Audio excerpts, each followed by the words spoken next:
want you to jump like you trying to get stuck in the air. If you feeling so lit and don't care, shorty beating her face in the mirror, up in the air. I want you to jump, jump, jump, jump, jump, jump, jump, jump, jump, jump, up in the air. I want you to jump, jump.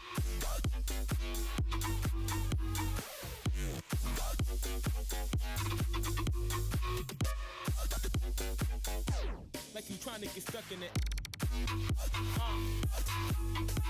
In the air.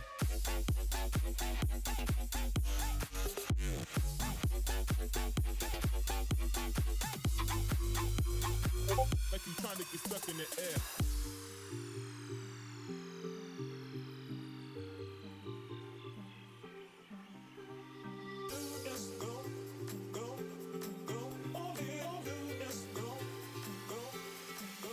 I want you to jump like you trying to get stuck in the air. If you feeling so lit and don't care, shorty beating her face in the mirror, up in the air. I want you to jump like you trying to get stuck in the air. If you feeling so lit and don't care, shorty beating her face in the mirror, up in the air. I want you to jump, jump. I want you to jump, jump, jump, jump, jump, jump, jump, jump, jump, jump. Up in the air, I want you to jump, jump, jump, jump, jump, jump.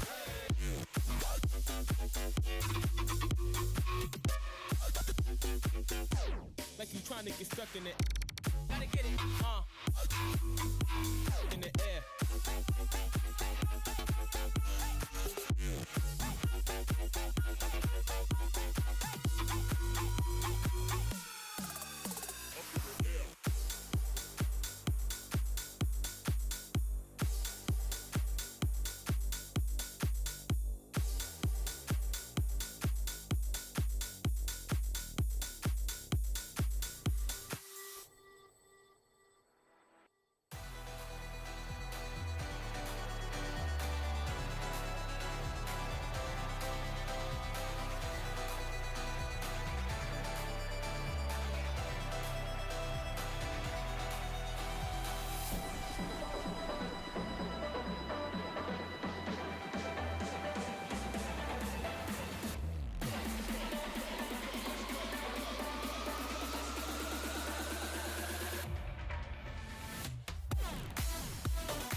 There we go. Hello, hello. Welcome to Tuesday's stream, where we'll be messing around with Azure Functions. I just need to turn some music down so you can kind of hear it. I might hear myself talk. I'm going to do a quick audio check, make sure everything sounds good.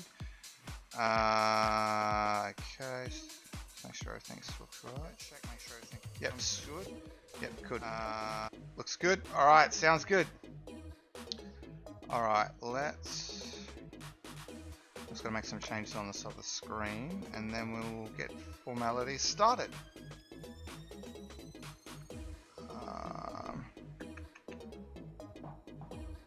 Come on. Running a little slow, everything's running a little slow. Okay, looks good. Okay, looks like we're ready to get... Welcome! Welcome to today's stream. So today we're going to be working on Azure Functions. We're going to be continuing on with our existing code. I'm just going to turn this down a bit further. So essentially we have... just making sure. Yes, so essentially we have... I've been working sorting out... this is for my Summit talk, so essentially all this code is going to be presented at Summit talk. So essentially this is following a model of a request approval response model. So essentially we're going to be we are pretty much finished the request and approval parts, and now we're working with the response. So the action, or sorry, the response, the action. So the action would be is to trigger automation runbooks. So there's a couple of things we need to do today, which I'm hoping to get sorted today. I don't know if it's going to be able to work or not. So first thing we need to do is that we actually need to test this runbook. So let's jump into some code and let's get stuck into it. So so first thing is you can see in here triggering my vote request. So essentially we have this is essentially the core orchestration component of the function. We're basically deserializing our response. We validate the response to make sure that it's there's no issues with it, and then we send it for approval. So we send it to Microsoft. We call our approval. And then basically we're waiting for those events to be raised. So whether it's an approval event or a deny event, that's basically that. I can get rid of that. And essentially, if it's a request denied, it'll return false, and then the function will complete. And then it'll obviously say that it's denied as well. So that's pretty much that in terms of what we've done so far. Even though it seems so little, about 100 lines of code, there's lots of testing that needs to be done behind the scenes. So for example, we have a PowerShell that's doing our validation under the hood. So PowerShell is actually doing a lot of the HTML configuration. So essentially it provides compiled hash. It provides a hash table which we can compile and send to the client, and that's basically what we're ingesting to actually validate the response. We've also got in here its ability to validate, so it actually validates the response as well. So it does a whole bunch of lookups within it to make sure that there's no malformed headers or anything like that, any sort of those kinds of shenanigans. So that's where we're at also. I'll quickly take you guys through that as well. So if we go to the HTTP response test configuration, so essentially it's very straightforward. It looks, you can see here we have HTTP response body, and then basically we're triggering our function. We're just doing a web call. Obviously functions don't PowerShell durable functions are in preview. So we're not using PowerShell for our functions, but basically I'm just triggering it from a webhook perspective. So I'm going to close that down, not that one. We're going to go to this one. So this is the two functions that we've got in terms of configuration. So the first one, so it'll trigger this. We can switch that around. It'll trigger this function to validate the configuration to make sure that, and the response to make sure there's no sort of malformed headers or any sort of misconfiguration. It also checks the configuration as well, so that, if there's issues with the configuration, it'll stop it. and basically it also it builds the configuration. So there's a common DLL that we use, which is configuration builder, and that's basically just a whole bunch of predefined classes that we use to actually use common classes between the two function apps. So it just helps to actually kind of help with that. So pretty much that. And then basically you can see here it just goes through, it iterates through each of these configuration items, and then it adds it to the specific a collection of that type of objects. And then essentially we have our configuration here, which is really quite cool. So in our configuration here you can see we have our runbook parameters, we have a REST body, and this is just all static hash tables that basically gets compiled and then sent as JSON to the client. The client has this configuration, the server has this configuration, so the server will get the configuration and it will actually import it into a class. And so everyone has the configuration. There's nothing like, there's no passwords or anything, it just helps build it out. And then that configuration is what's used to actually, is essentially used as a schema to actually to be able to build our queries out. So it's pretty cool. I actually think it's pretty cool in the sense that we can actually just, it's not JSON, it's not XML. We're actually just building it with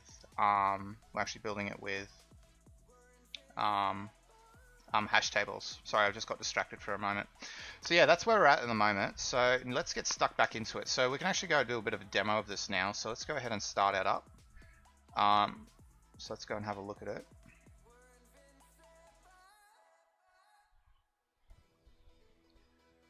So we've got our functions started up.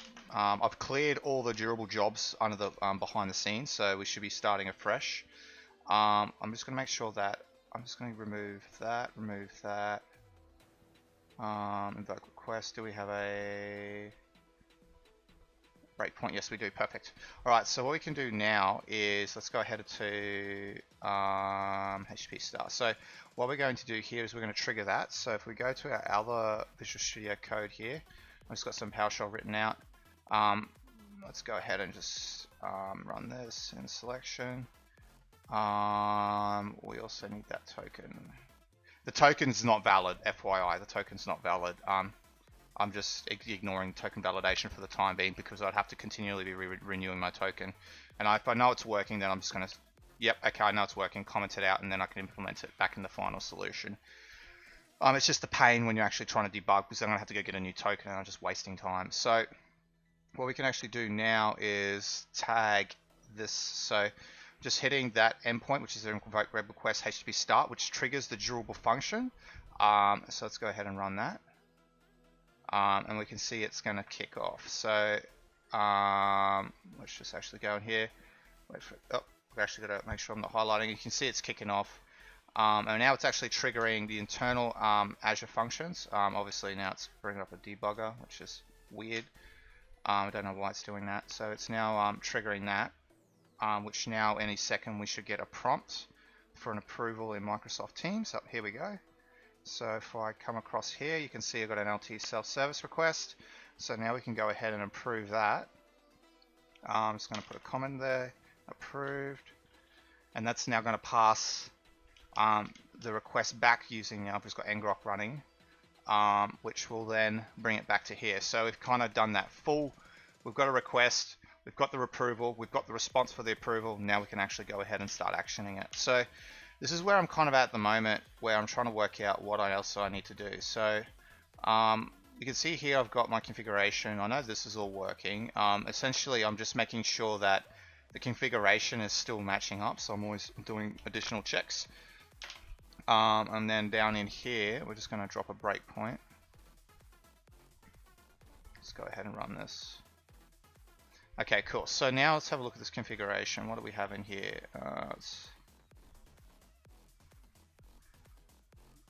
I wish I could. Is there a way you can zoom this in? Like, I'm not sure if I can zoom in a.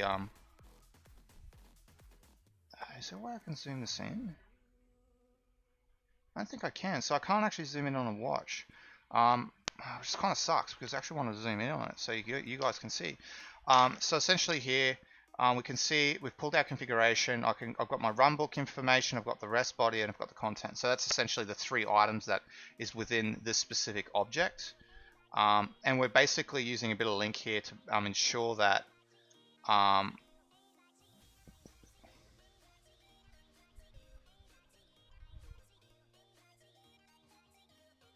sorry, I'm just looking at that link and I've just realized that's incorrect.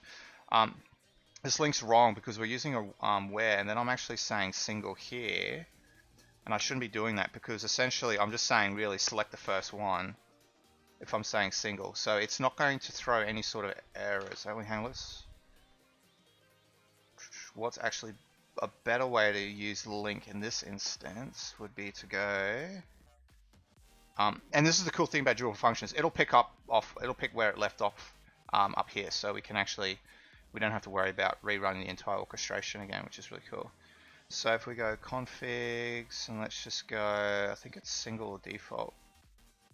Returns only an element if instances if there is an exception, or if there's one more element in the else. So this is what we want to have. So essentially, we don't want to use where, we want to actually use this, and I'm just going to write a quick lambda function. Because this will ensure if there are more than one response, it'll actually fail. So we're not we're ensuring that that's not going to do any sort of shenanigans. We can actually get rid of that, and that's actually a better way to write that link query.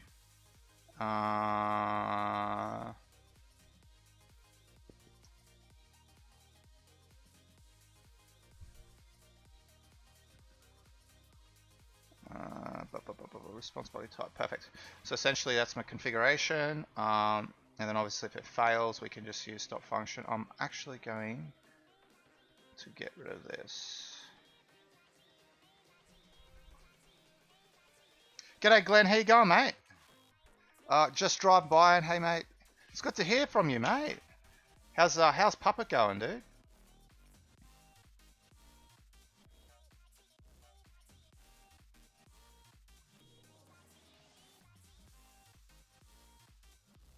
Yeah, so essentially we've got our HTML object, single default config. So that's a better way to write that in terms of link, using link to deal with it. Yep, so can't match it, that's fine. Could not match it. Yep, that's fine. Now, to be honest, I actually don't even think it's going to get this far. And the reason why is because the way the configuration validation will do it on itself, but I'm just being overly pedantic in this instance. So we can just drop a breakpoint there, and let's go ahead and restart this, and we should be able to continue on.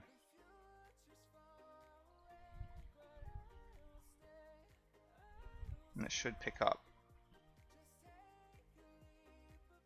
Word should, because if well, it's not. That's fine. We can just re-trigger it. So let's go ahead and re-trigger it.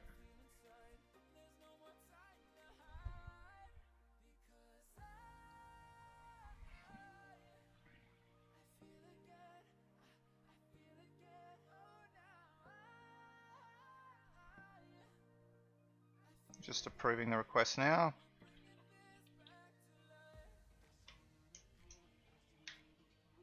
Just FYI guys, this is what, oh actually I should really have shown you. I'll do it next time. I'll show you what it looks like on the card. It's a logic app that's actually creating the Teams request, which is super easy. So config, okay, let's go ahead and continue. We know that's fine. Okay, so let's go ahead and have a look at this. So essentially here we've got this this object here, which is job create parameters. This is an Azure automation class that we use to actually create our parameters. So I just want to have a look at the actual object. So we've got the name is null, should be the property. So we've got run on as null, parameters, runbook. Okay, so it's got the runbook. And now we're adding the parameters. So this line here, we've just got a lambda for each lambda to actually add the oh, damn it, I didn't want to add that as a watch. That we actually go ahead and add the each of the runbook parameters from the configuration file. So essentially here, once it's pulled cname, cvalue, where's cname? Oh, C is obviously, yeah, okay, C is the Lambda object. It'll be here. So it's actually going to go ahead and add each of these items to the parameters. So it's dynamically adding them. So let's go ahead and continue. Just have a look at our watch now. So we should see our parameters in here. Yep, we've got 2 keys, 2 values. Yep, there's username, file server path. Perfect. Okay, cool. That's adding them now, which is good.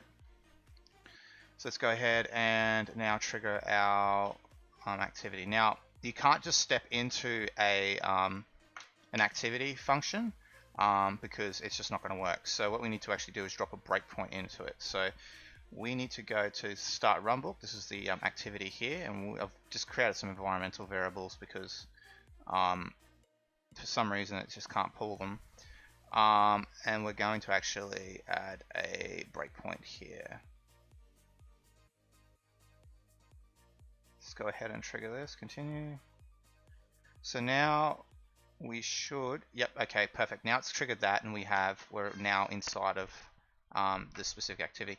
Note that it's a different thread as well, so we're actually running out on a different thread. So it's just an asynchronous op that's been run, but it's technically independent of the main app itself. So it's essentially just a separate run. This it's fire. I want to say fire and forget. It's completely yeah. It's asynchronous.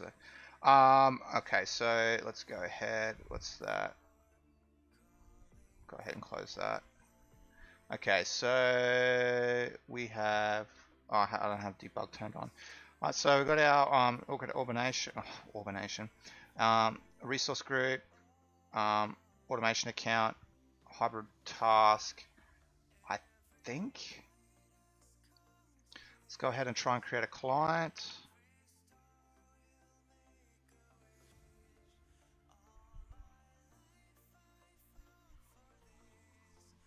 Okay, so now we're specifying the hybrid runbook worker group, which is automation task.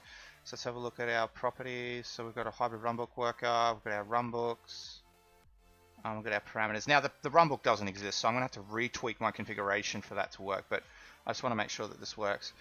I don't know if this is going to be able to create it. I don't think it will, because we're using, I don't have any credentials supplied, so object's not set to an instance of an object.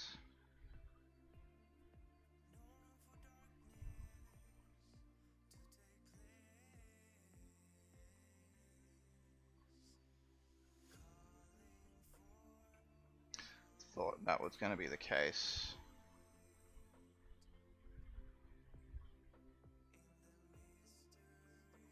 Okay, let's stop it there then. Let's have a look at this method.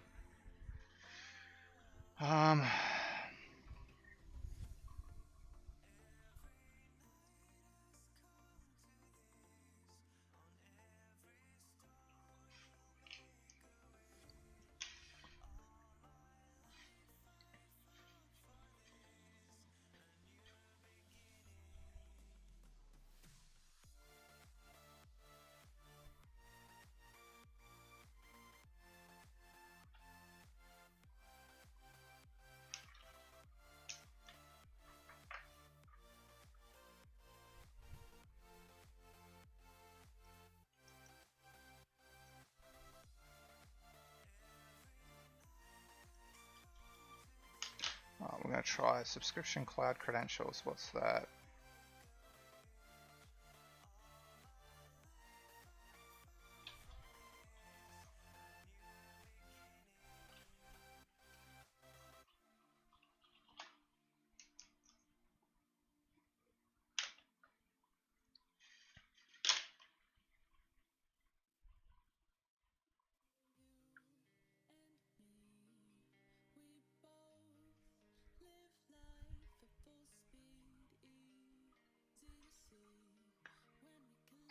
Subscription cloud credentials. Okay.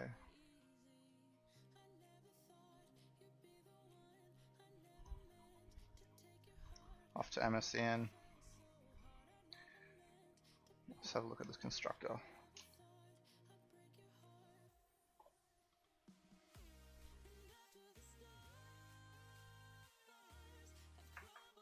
Doesn't tell me much.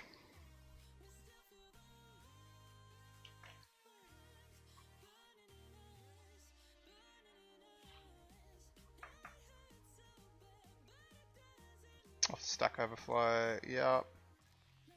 Authentication with only classic deployment model. You'll need a token crowding certificate cloud credential.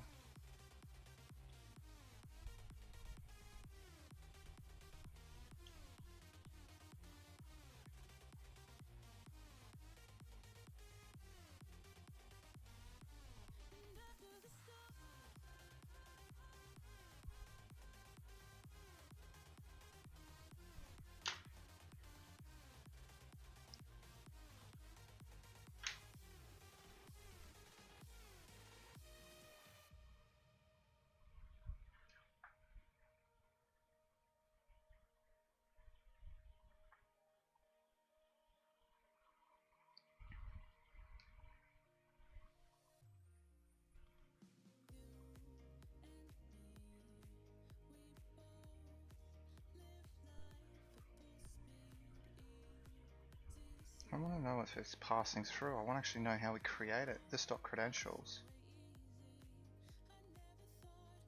Yeah.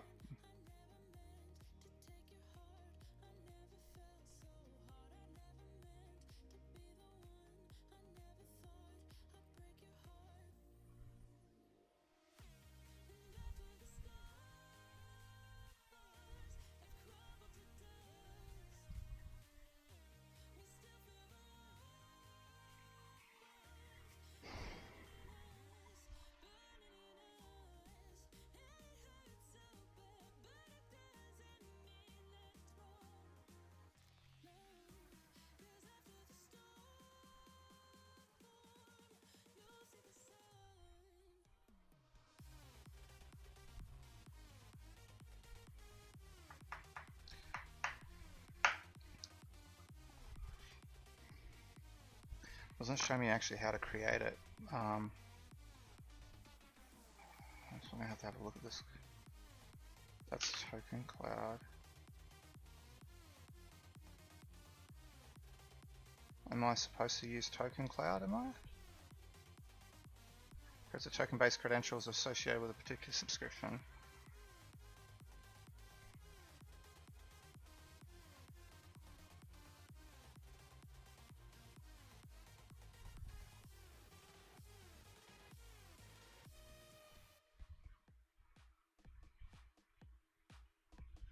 Oh, let's have a play around with it anyway. Got nothing to lose, so let's go ahead and create a class.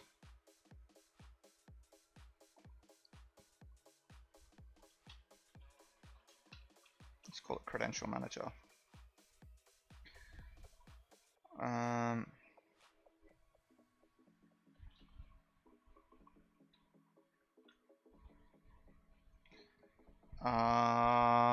Just thinking, okay, so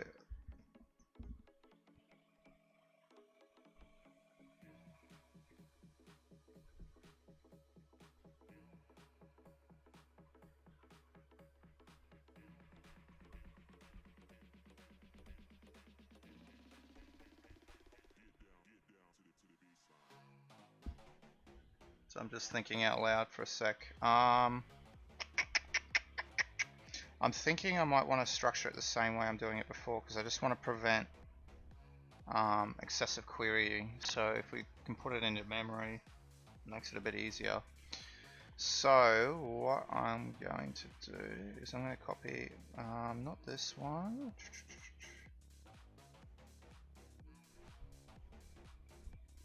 I'm just going to copy the same approach to this class. So I'm just going to grab some of this, kind of help me memorize the structure.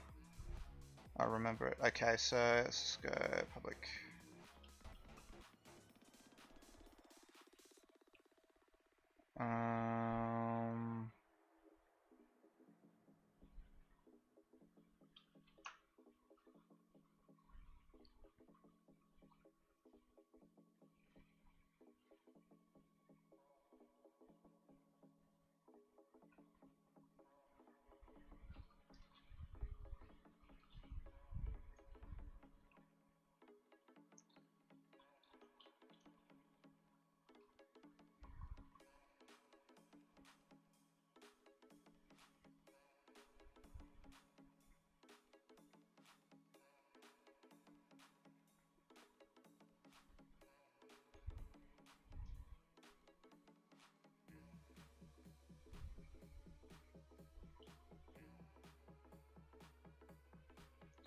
like so.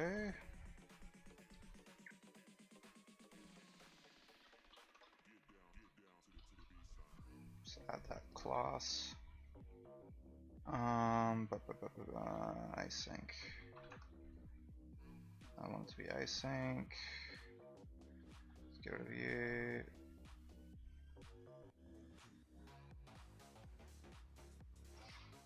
Okay, so what we can do now is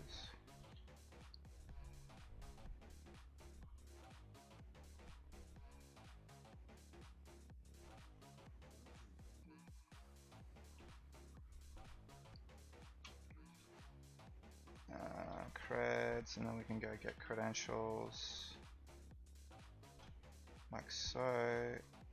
It's gonna go. I don't want to make that static. Actually, I'm gonna not make it async. Doesn't need to be. I'm just gonna drop a next second one there. Get credentials. Yeah, that's fine. We can just change.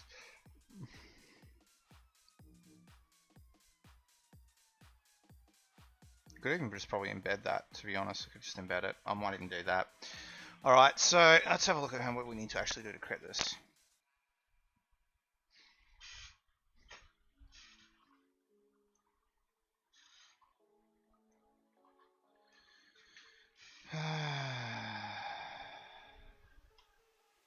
See if there's any properties inside of it. No. Can we declare static?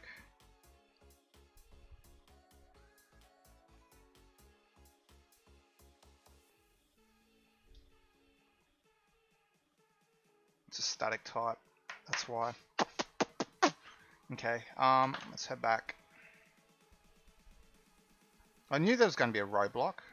That's fine though, that's fine. Let's have a look at what the examples they have, because they're going to have examples here. Let's go ahead and have a look at Automation Management Client.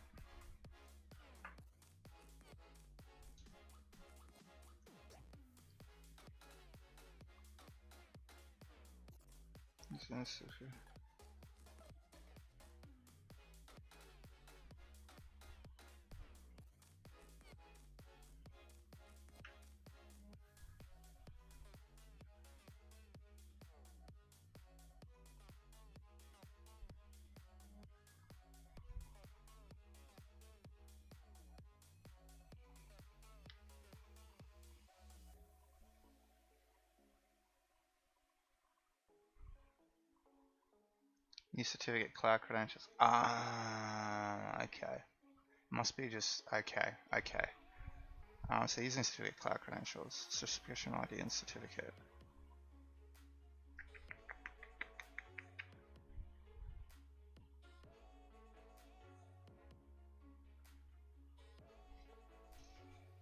I'm just trying to think what the best way is for me to actually do this in the function. Because the beauty about PowerShell is the fact that I can actually, it natively actually has access to Azure. It's already authenticated. So essentially I can just go straight through that and then trigger it that way.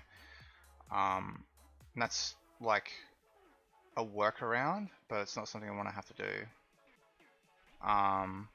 To go trigger PowerShell as a proxy, because I don't particularly want to have to, like, it's not a bad thing in the sense that basically it's already authenticated. It's just that, like, I don't want to have to go down that path, but then adding complexity, that in terms of that complexity is actually better, because then it means that I don't actually have to store a certificate. I don't have to store any sort of user credentials. Yeah, I think that's going to be the better way to do it. Sorry, my lines are just coming out. But I'm going to keep cracking on with this one. If we basically don't get anywhere, we can go down that path. We'll give it another 30 minutes of messing around, and then we'll start thinking about that. So we'll go create certificate cloud credentials.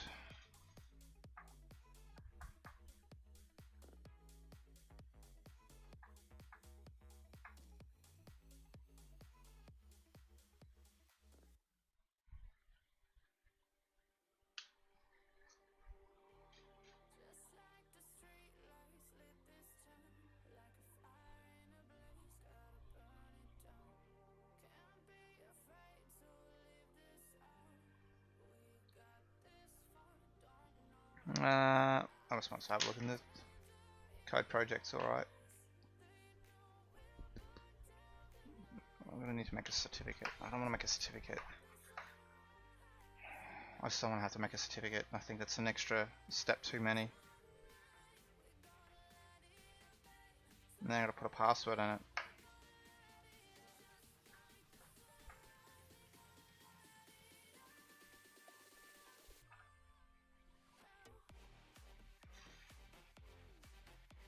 And your password. Yeah, that's not gonna happen.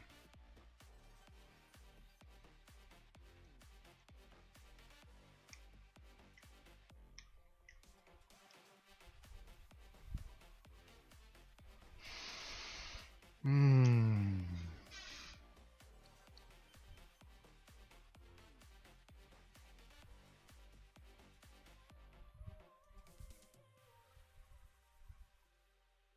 Hmm.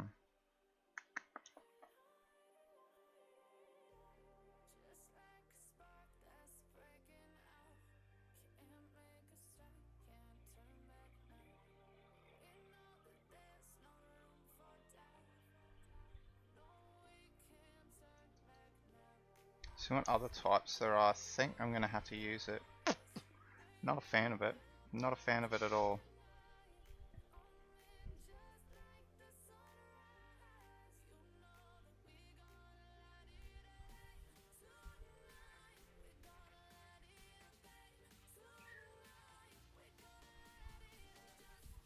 Another option we can do is we can trigger the automation runbook using webhooks, but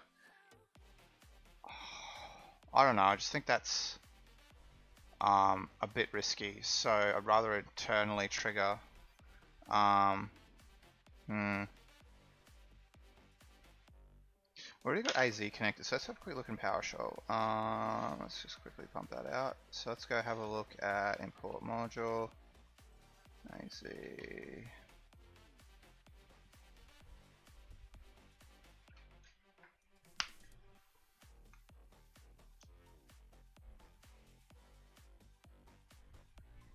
Once it finishes. Alright, let's just get command. Module AZ, let's have a look.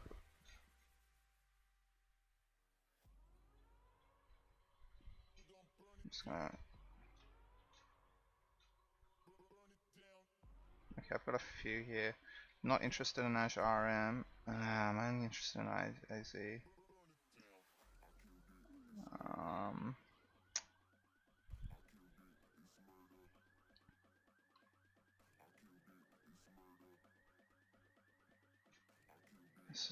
Do I have AZ installed? Yeah, I do. Okay, let's just have a look at it anyway. Get AZ.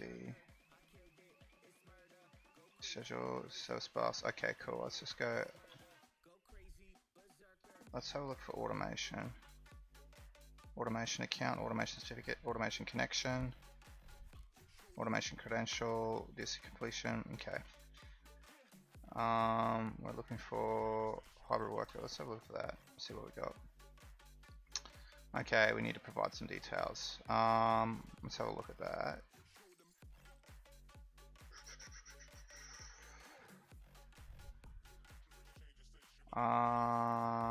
What's the details? Resource group name. It will be PowerShell Summit. Automation account name. It should be. Where is it? Automation account name. Oops. Get rid of that. Let's jump in here. Let's have a look at that. Setup expired. Connect Azure. Okay. So we're gonna have the same issue here anyway. So what's best practices with connecting to Azure?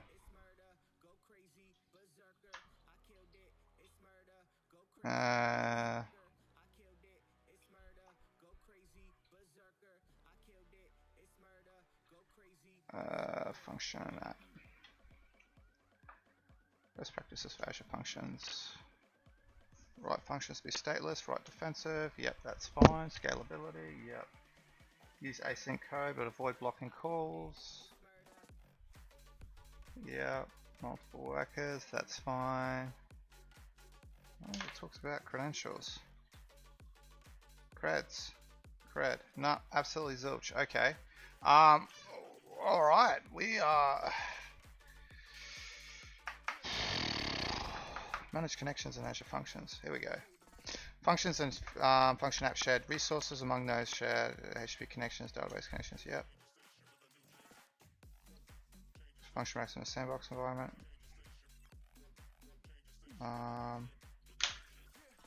Yes, that's waiting for.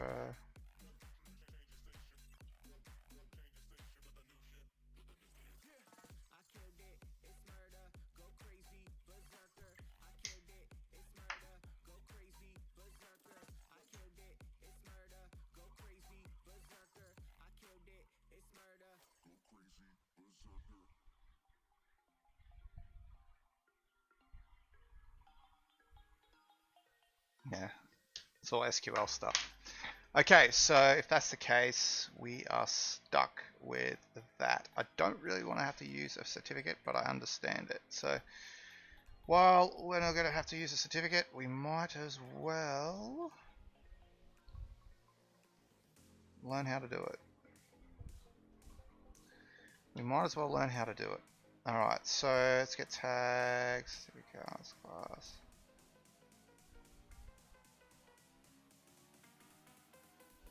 Just kind of zooming through looking for examples which will help me quickly. How to use a preview.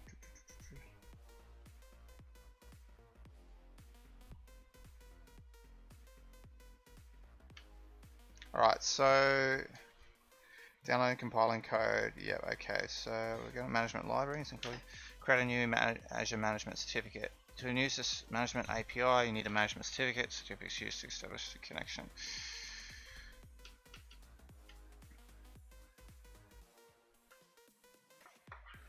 Your CN.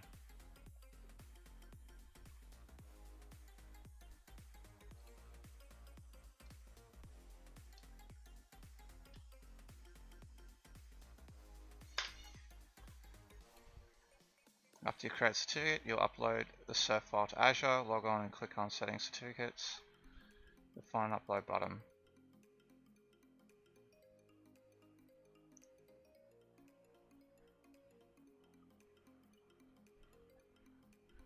Okay, let's make a certificate. We might as well make a certificate. Let's go ahead and put that in Notepad. I have no idea what my CN is going to be, so I'm going to have to go get my common name from Azure. Unfortunately, I can't really show this because I don't particularly want to show my certificates. I'll show a certificate generation, but we will continue on anyway. So I'm just going to grab my common name. Let's grab my user that I'm going to use. So I'll just use this one. Excuse me. I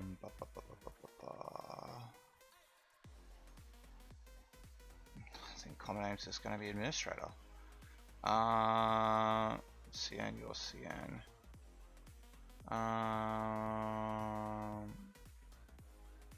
Might as well open up a new session.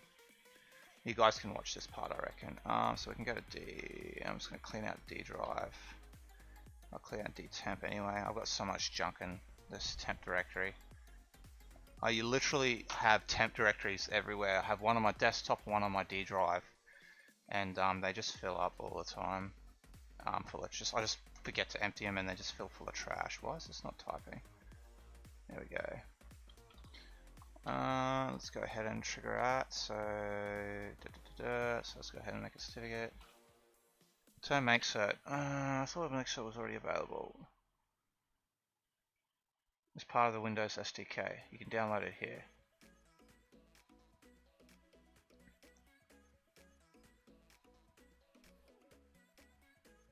This makes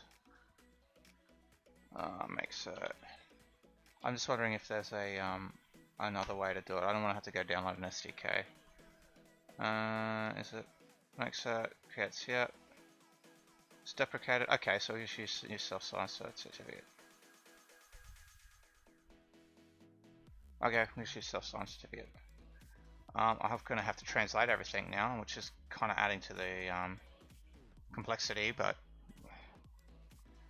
this will be interesting. We've got re-EP. I have no idea what these arguments are, so we're literally flying in the dark. I might see if there's PowerShell.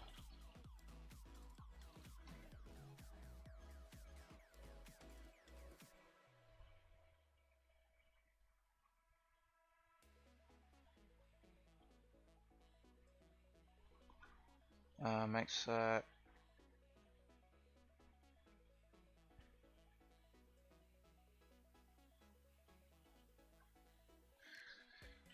certificates, yep. Certificates used by Azure contain private or public key. Certificates have thumbprint, choose means of identity. Yeah, that's fine. That's management certificates, create sign cert. No, if you want to use a certificate with an IP address instead of a domain, use an IP address and DNS name. Okay, if you want to create a certificate with a management portal. I can do it that way, can I?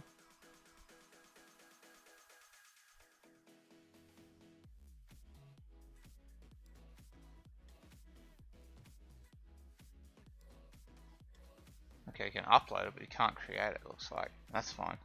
So, let's keep cracking on.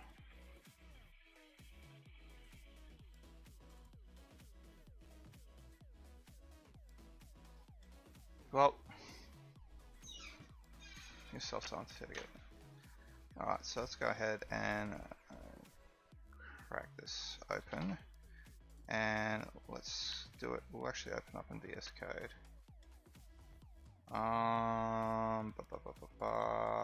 Let's just drop it in here. So new self-signed certificate, DNS name, your domain.cloudapp.net.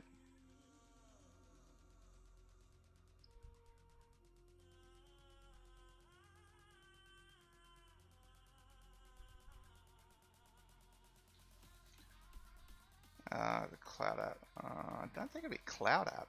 I'm just gonna call it. Oh, it'll be Cloud. Okay. It'll be called. What's my Cloud App called? What's my Cloud App called?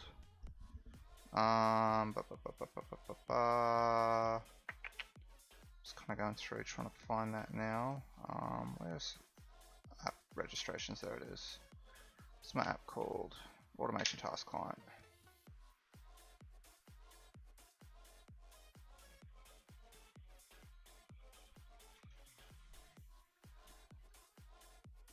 No.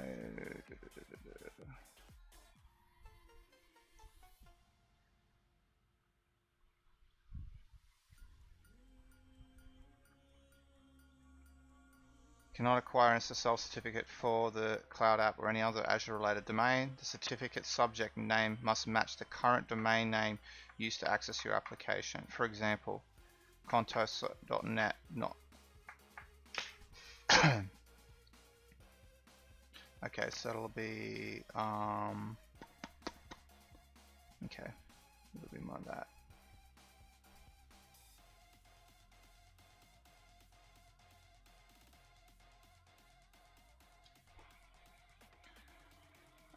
So what we can do is go DNS name like so. That's really a terrible name, but anywho, key length, speak fix key exchange. Love this. I might just do that one off camera. Export certificate. So what I might do is I'm just going to blank the screen for a sec, and I will quickly do that. Actually, I can just drag it onto the screen. That'll work. Okay, so while I'm waiting on that, we will have a quick look. Run that. Run selection. I didn't want help. I wanted run selection. Access denied. Of course, I need to run this as an administrator.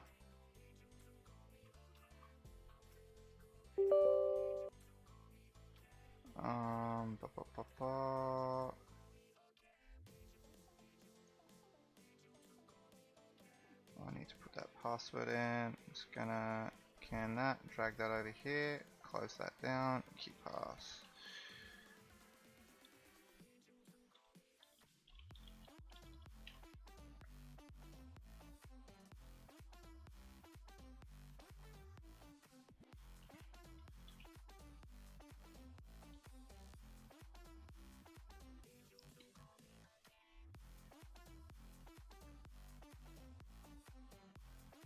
Oh, hang on, that's just a random password.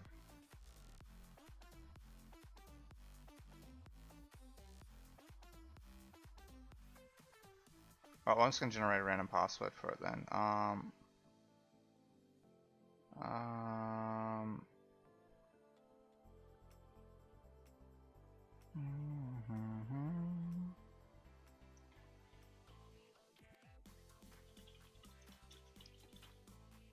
Something that's just not going to get cracked, like that. Save that. Paste that. Run that. Export that. Hide that. Grab that. So where's that at? That's system 32. Brilliant. I'm gonna have to go grab it.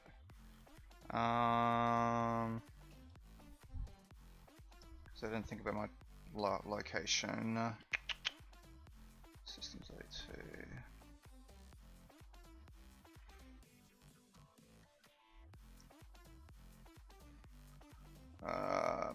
There it is. Let's go there and drop it on D drive temp.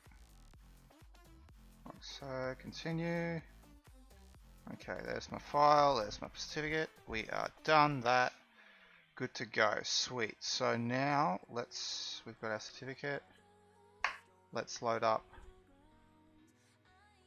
Azure and upload it. So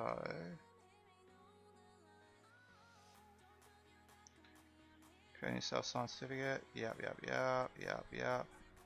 Now if you want to see it, yep, okay. Yep, okay. If we jump back in here,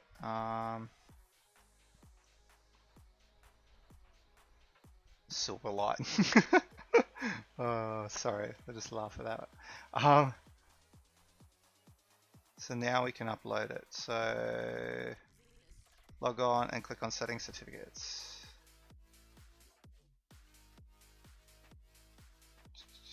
Just gonna search certificates. That's service certificates. Oh, we can create an app service certificate.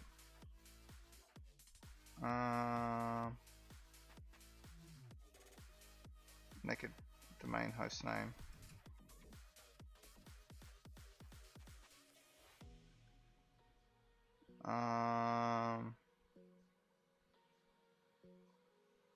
Oh, no, they're going to make you pay for it.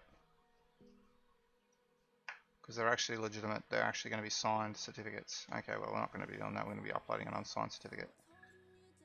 Oh, don't tell me. I can't.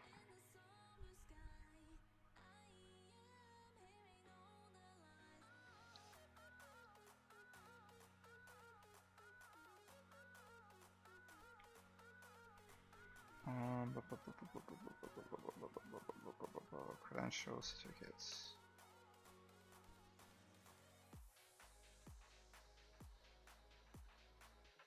So I'm just uploading a certificate, see if it's probably in the wrong location, but we will see. What's that file? Just uploaded it. Need to put a password in. Grab old mate certificate password. We'll just call this auth certificate. Alright, we have a certificate uploaded. There we go. We got a certificate uploaded in Azure in my automation account. So next thing is we need to create a sample application, add the project, and add the certificate. Choose the existing item, browse to the folder, add, save this. You need something like certificates. So we need to add the certificate into don't think you can. Azure function.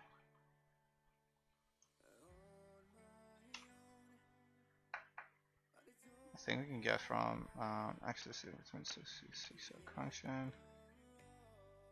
Client certificates now supported on consumption plan. Client certificates not yet. And the app says plan.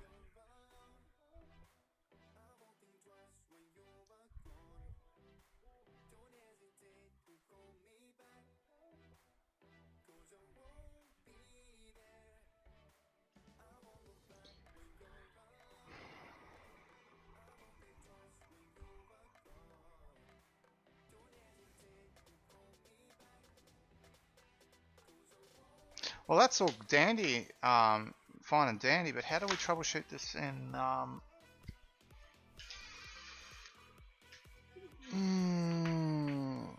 do we troubleshoot this in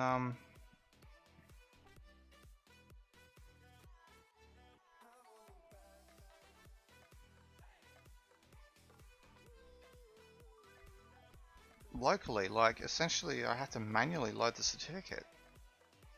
I just don't want to have to do it. I think, like, it's just a little wonky, to be honest. Like,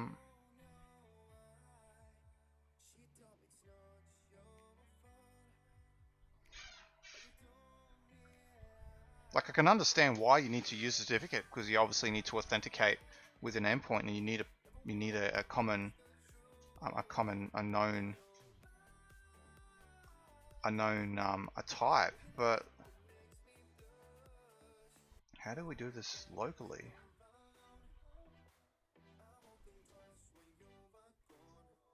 That's going to be the next big hurdle, is trying to deal with this kind of shenanigan. Honestly, this is the reason why I'm tempted just to switch it to Azure Functions, because I can also to PowerShell, because I can just go rip it out. Can I get a certificate? Oh, I just want to have a look at Azure Key Vault. Get certificate. Get certificate function.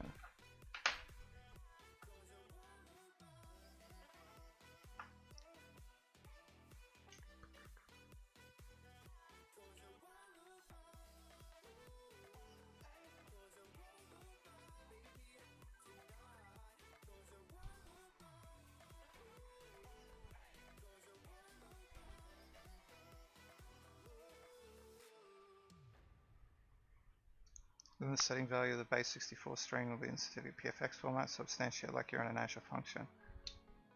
Certificate input UX09 from base 64 string.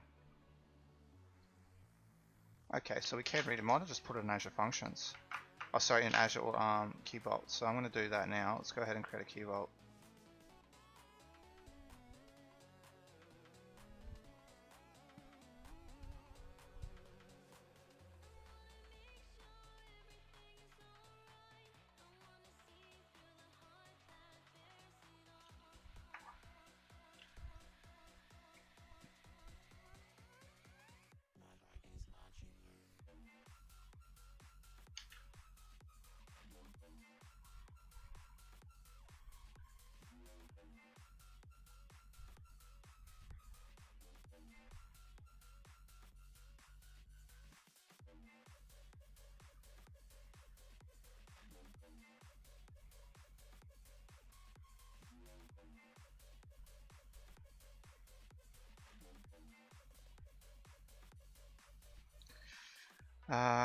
We want to have a public endpoint for selected networks. I'm just going to add some networks.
So I'm just setting it up now. I'm just going through making sure everything's fine.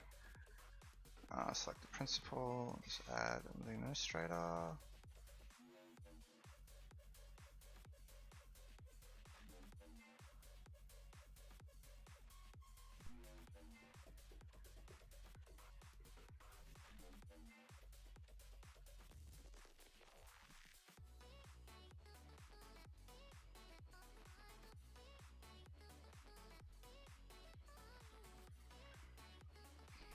Alright, basics. Key vault name, I'm just going to call it.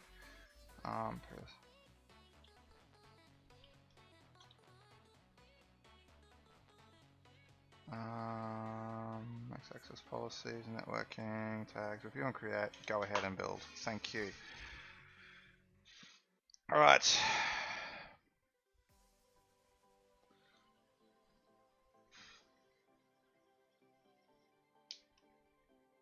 We're deploying that. So Azure function get key vault secret. Now I can do it in PowerShell, but I need to know how to do it in C#. Azure functions, medium.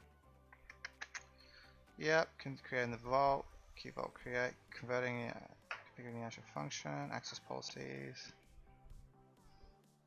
Starting for, we don't have to make any code changes to access secret vault. Secret. Oh, okay, so just.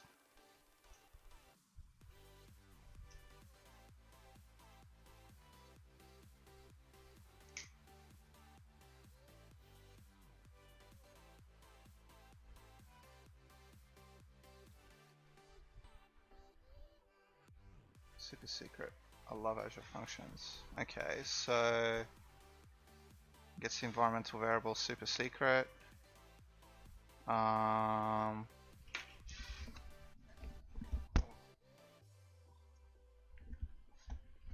just scratching my head. Event hard connection string.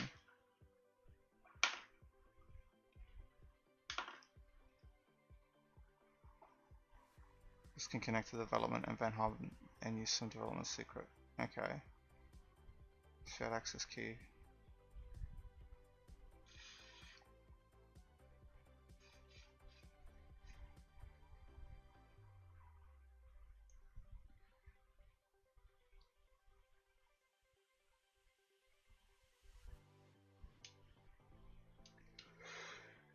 Okay.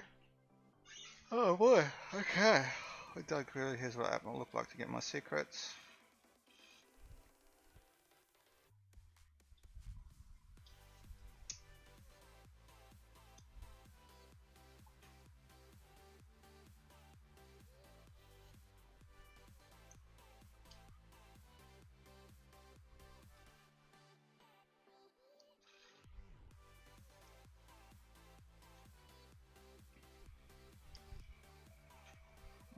Yep.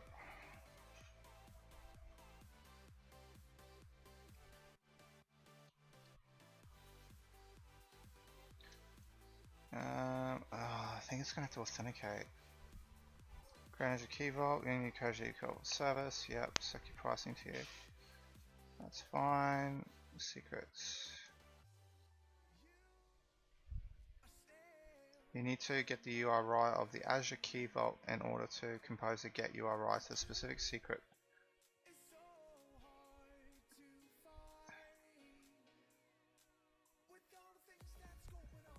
Man, that scroll's really aggressive.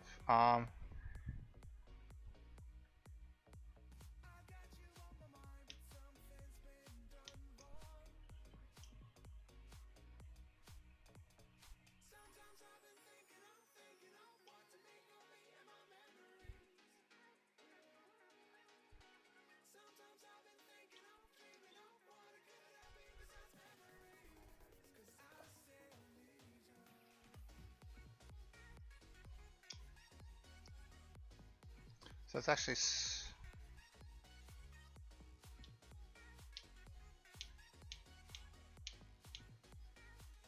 await content readers async. Request.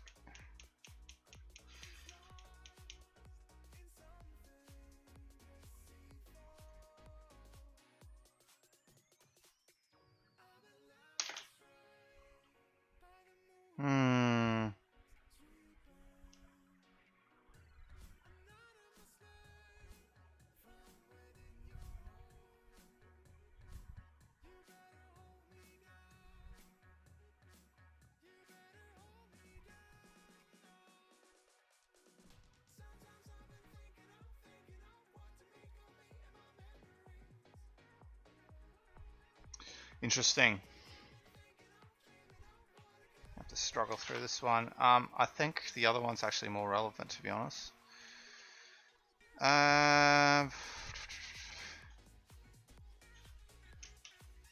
Function out. Get secret. What has he got? Authentication level, yeah, that's fine. Key value, name, reuse async, create response, pass the query string, yep, authentication callback.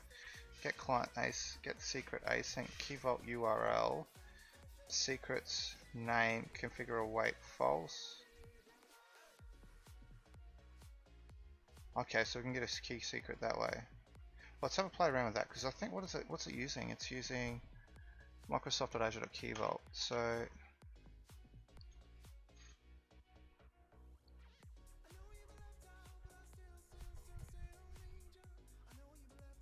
let's go to security. Let's see if we have that specific NuGet package added.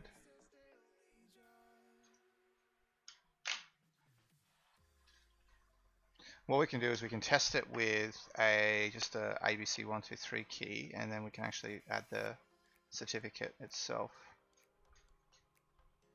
Browse.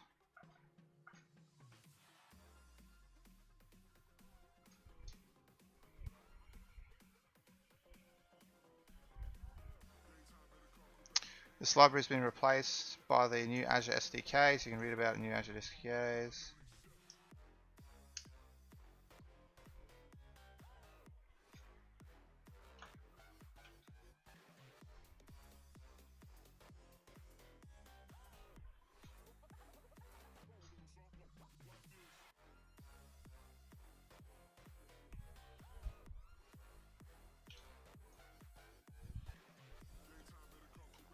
Is this Microsoft?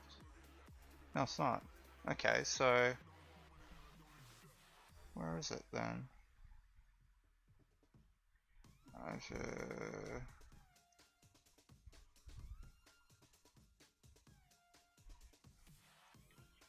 Azure Security Key Vault. Azure Security Key Vault secrets. This is the Microsoft Azure Key Vault's secrets client library. Well, we don't want key vaults, we want certificates. Well, we might as well add it anyway. I'm going to use it, but I want to make sure we have the certificates as well.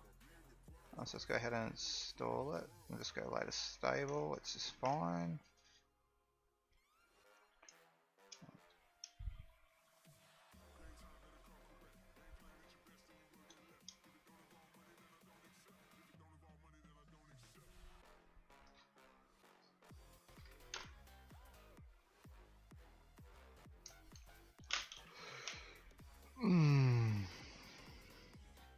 Wait for that to finish, come on.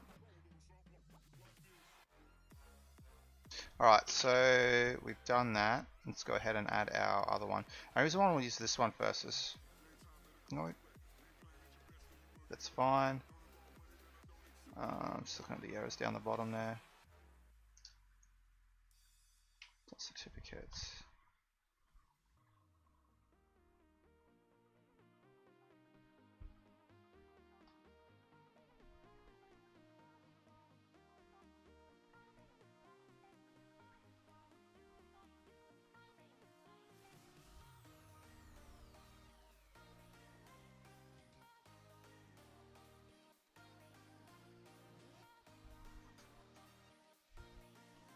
Pay that.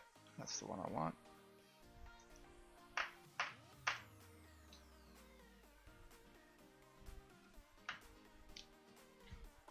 Yep. Yeah, accept. Yep, we're having some whinges about this. Oh, okay.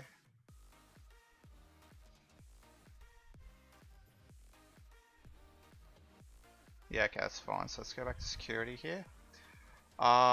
And excuse me. First things first, we need to actually add that. So let's have a look at some examples. Just pop it in there.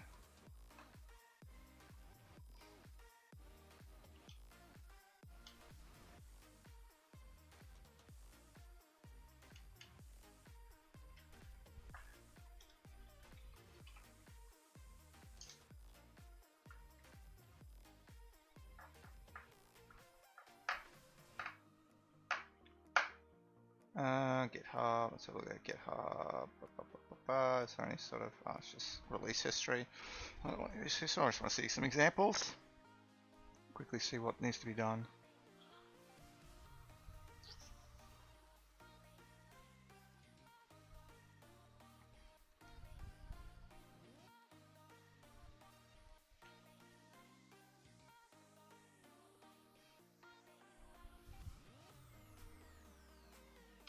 Let's go ahead and actually start using them.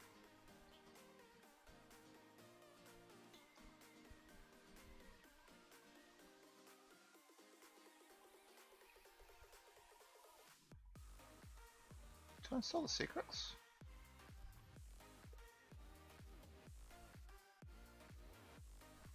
Yeah, ooh, I want to hold off on that one for a little bit. Definitely not going on to that one yet, because they've definitely introduced a whole bunch of breaking changes. I just need to go check to see what's installed.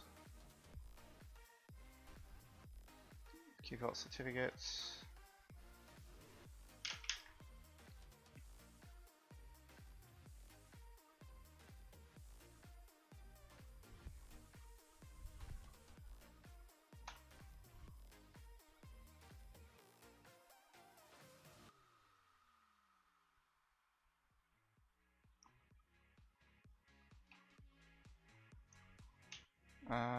Let's go ahead and install it. Must have installed it. That's alright, we'll go ahead and do it now.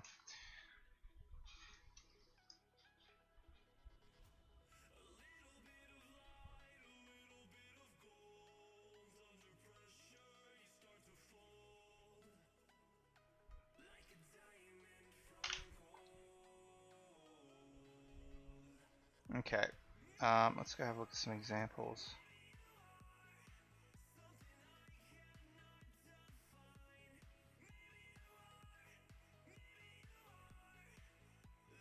Yep, okay. We need to create a key vault, which we have. Authenticate the client, install package. In order to interact with Key Vault service, you need to create an instance of the secret client class. You need to create. You would need a vault URL, which may see as a DNS name in the portal to instantiate the client object.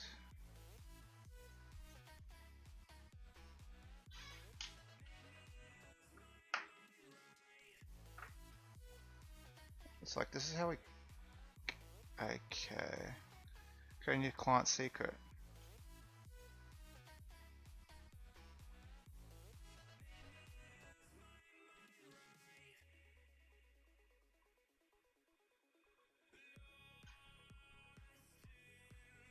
I love how it's like, in order to interact with the Key Vault service, and you're like, yep, great. You need to create an instance of the secret client class, and it's like, I really do wonder how.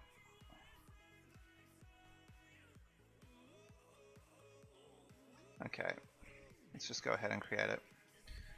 Okay, let's go ahead and do it. So first thing we need to do is configuration manager. What is that? I'm just trying to. This is can be binned.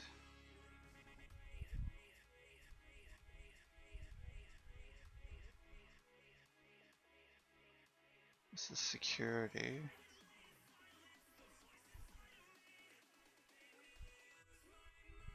No, we do not bin this. That's the actual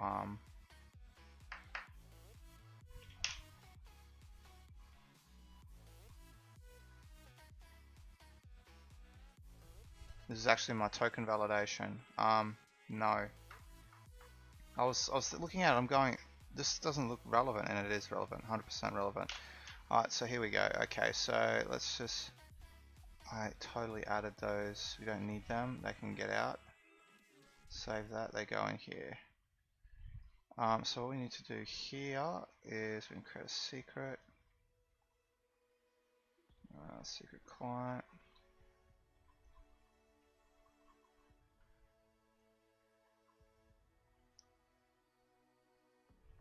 Client, what do we have? Vault URI credential.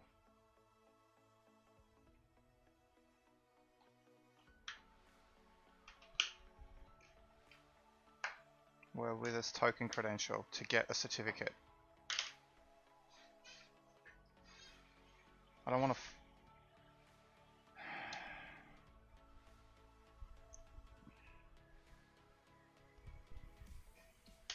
This is like incredibly frustrating.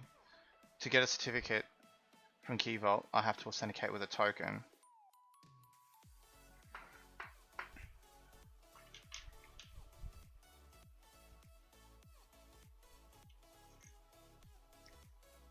Which makes sense though, but it's just, it's super frustrating in terms of, so we need to work out how to actually get a token credential. Token credential.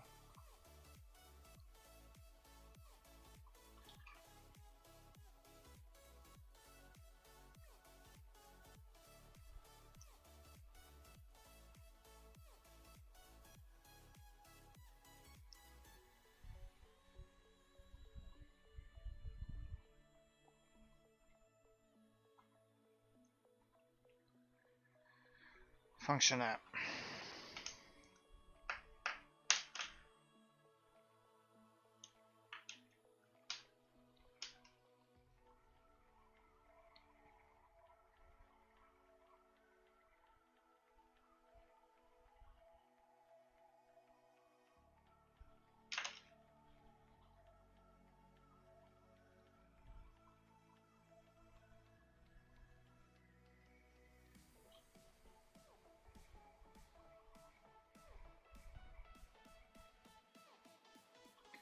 Just have a look at what they're doing.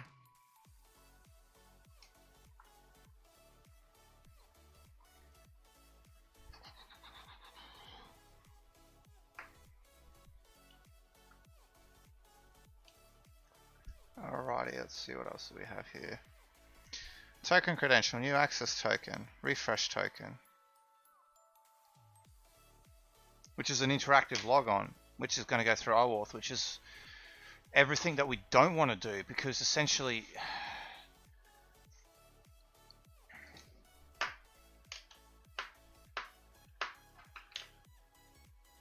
this is quite, yeah, okay, well, let's just forget about it.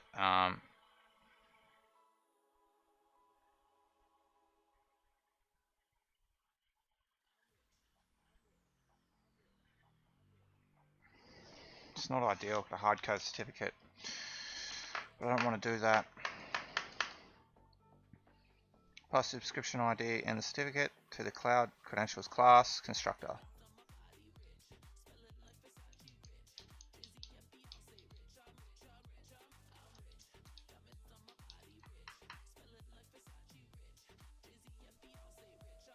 I think this is an interesting experience.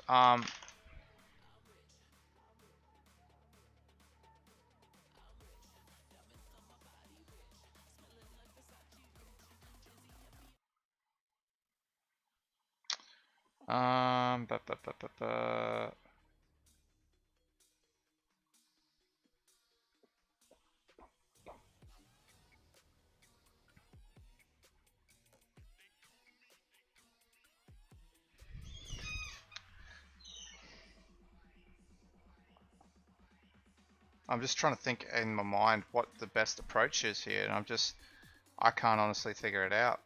I'm gonna have to struggle through it again. I'm gonna have to work out what the best way to do this is. I think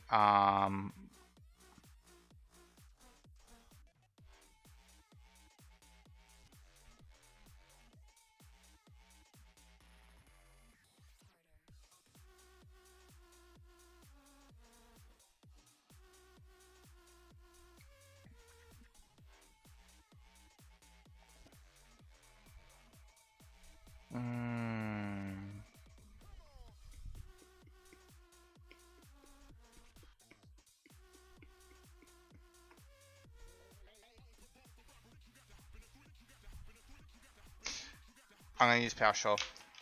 I think we flopped around on it too long. So what we can do here is let's just bin all this. Let's get rid of this class.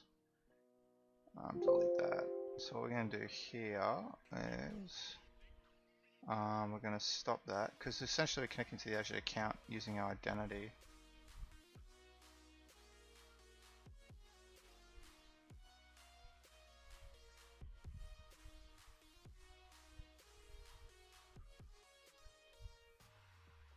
So it takes its sweet ass time. Look at that. So this is running on warm up, so this is going to be quite slow to begin with. Anyway, so let's go ahead and create another one. Let's go ahead and copy this. No connections made because it's target machines actively refused it. Okay. Let's just have a look. Anyway, what we're going to do is I'm just going to go Arctic.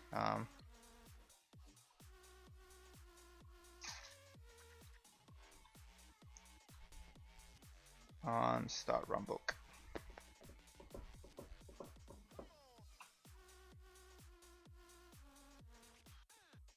We're going to make it a post. And what we're going to do here is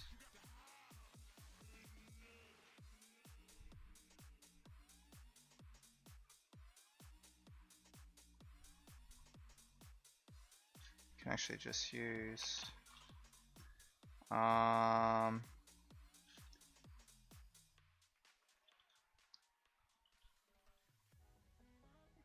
automation. Is there so that's Azure RM. I don't want Azure RM, I want AZ. Start runbook. Start runbook. AZ. Start AZ automation runbook. So look at it while we're doing that. I'm just going to pop that on the other screen so I can quickly type at the same time. What do we need? Need name, parameters, run on, resource group, name, automation account name.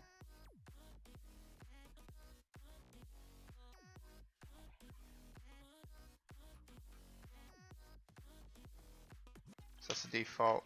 Is there a hybrid runbook worker?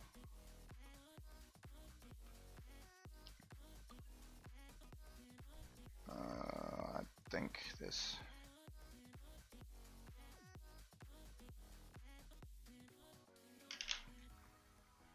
I don't think there is a hybrid runbook worker.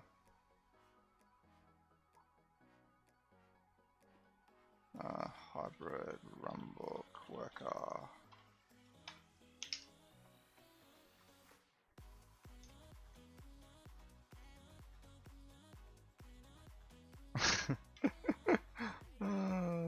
Doesn't look like it exists, is it? Oh, hang on. Does it have a run on?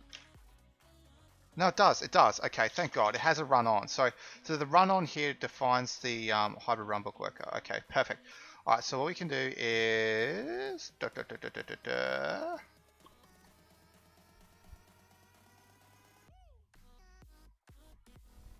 just thinking how I'm going to put this in. I think I'm just going to pass the object through and then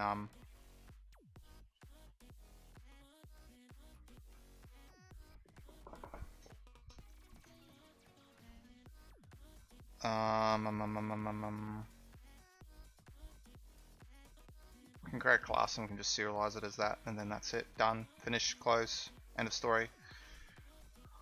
And that will work it. Pain in the butt though. Serious pain in the butt. And then we can just splat it in. But before we even do that, let's do a get.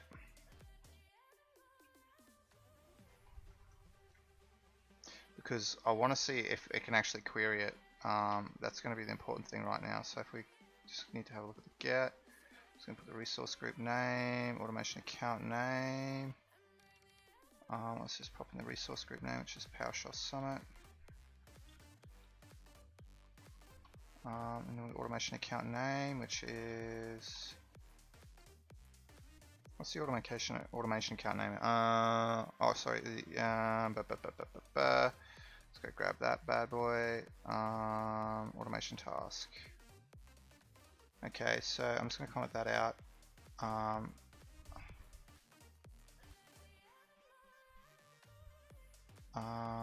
going to grab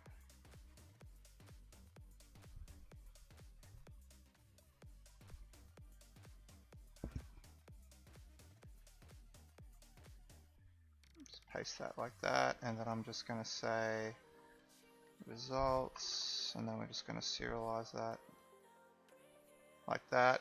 So let's go ahead and trigger it. Let's see what we get. What's the function? I'm just going to make it a quick get.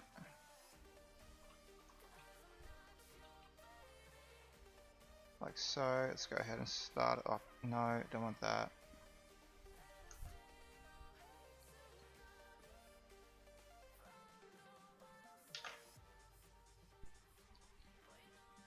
Start run book. Yeah, go ahead and continue. Looks like it's failed. Or it hasn't returned anything. Ah, it's failed. Your credential credentials has not been set up or expired. Please run credit.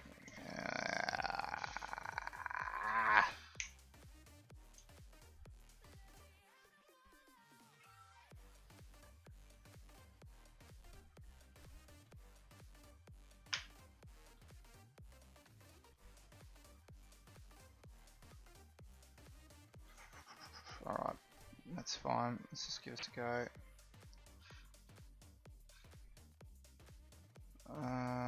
Just put this on the other one.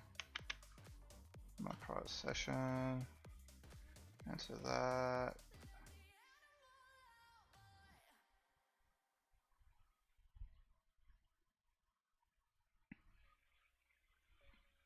Fantastic. Okay, let's give it a go. I think it's going to fail again because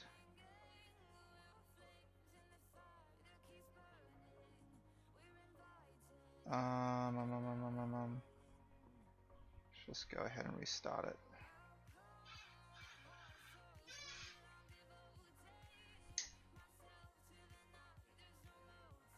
Nope, VS Code's hung and it's crashed. Oh boy.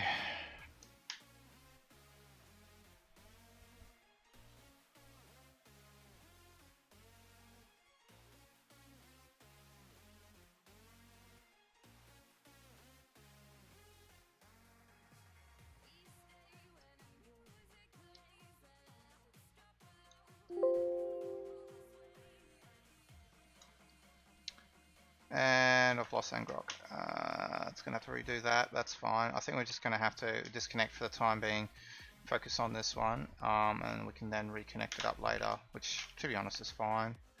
Let's just get start runbook, see if we get. Still a big old fat error. Parent account, resource, Azure automation account not found. Cannot perform parent resource automation account name not found.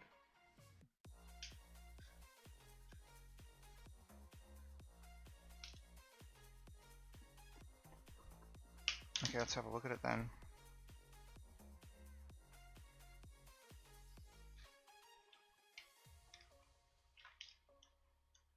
It could be permissions related. I'm just going to have a quick squiz at that.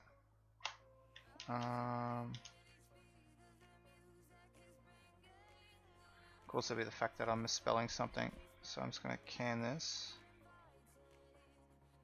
This probably might crash, might not. It's automation tasks, that's why. It's not automation, whatever I had there. So that's that fixed. Let's put that there. Restart all, mate. Let's see, hopefully we can get this working. I just need to see an output so then we can work on that. So, yeah, that's fine. Go ahead, trigger. Well, that's much more... Yep, there we go, perfect. So there we go. That's all the serialized response. That's why I love PowerShell more than C#. It's just so much easier to get stuff done. I don't have time to really just stuff around at the moment. So what we can do now is we actually need a class. We're going to put on a class it type So what we can do is we're going to just thinking out loud. We need a parser.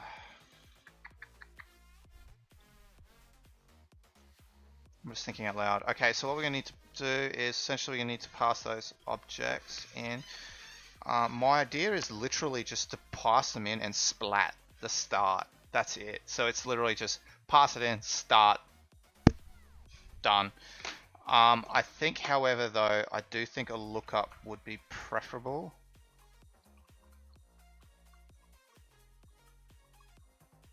So what we can do here, I'm going to can this before it crashes Visual Studio, and it's crashed Visual Studio. So what I'm thinking we can probably do there is we would just create a custom class in C# and we'll just pass it straight on through, which essentially would be the equivalent of our hash table, which we can splat in.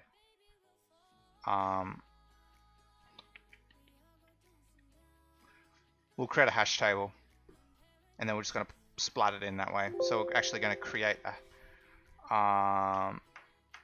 it's going to serialize the PS object. It's going to be interesting. Reopen. So let's go ahead and actually do a, we need to look up of the runbook and then we actually need to start the runbook. If there's any sort of errors, we can obviously then throw a failure. If there isn't, then fantastic, we can go ahead and start. So we don't need to do, so we just get the JSON body. Don't need anything there. So what we're expecting is, let's just quickly come it up with now. So name, parameters, run on, resource group name, and like this can literally just be a dump function. It doesn't need to do anything super special. An automation account name. And then from that we can actually build our hash table for automation runbook and for starting the job. So parameters is, what's parameters? Was it a dictionary? I'm pretty sure it was a dictionary.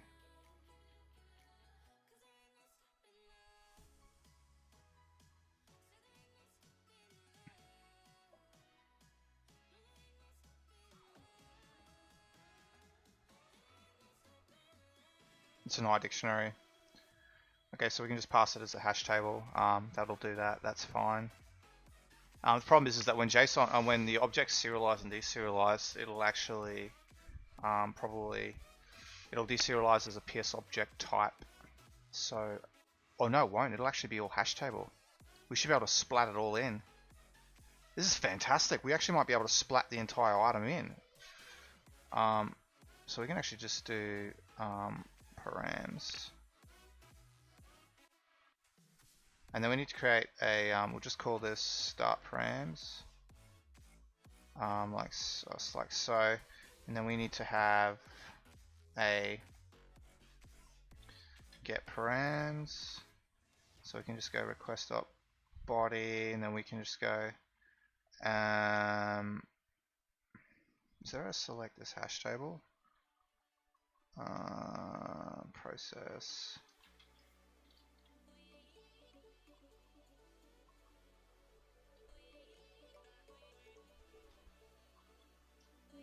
Select. Property exclude expand. I don't think there's a hash table. No, there's not. Okay, that's fine. So what we can do here is, because the moment you select object, it's going to translate it into a an actual PowerShell object. Will it? That's going to be interesting now. Let's create a hash table. Hash table equals a equals test. Then we're going to go, so hash table get type is, yep, type hash table. So now if we actually do a select object, so let's go select A and then get, and we'll just call this B. I'll just call this B, and then we go get type. Yeah, it's PS custom object. Can we splat PS customs? I don't think we can. It can only be. I'm just gonna have to go about splatting. About splatting PowerShell. I don't think we can only do hash tables. Splatting is a collection of parameter values. Yep. An array. Yeah. Can we do PS sub? I think we can do with hash tables. Yep. We can splat with an array. But that's it. Okay, so if we can only splat with a hash table, what we have to do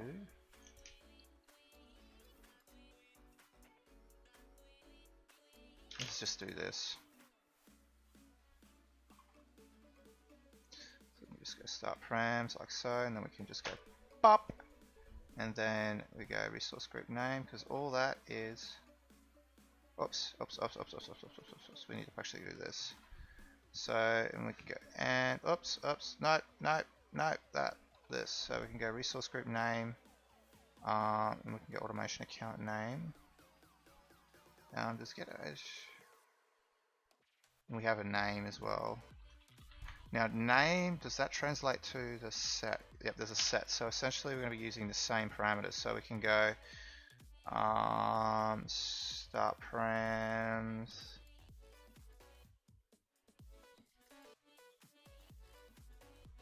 Dot automation account name.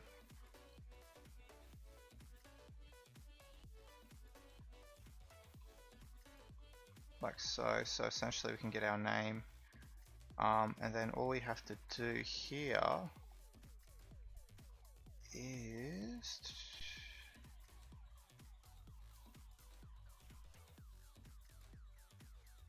this.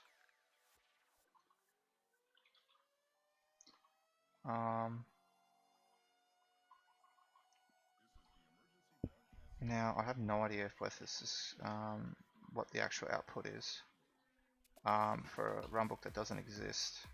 So I'm just going to wrap it inside a try catch. If it fails, fantastic, we will fail it out.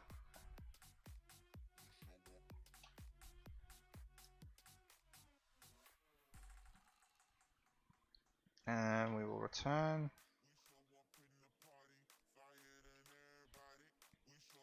Status code is not good.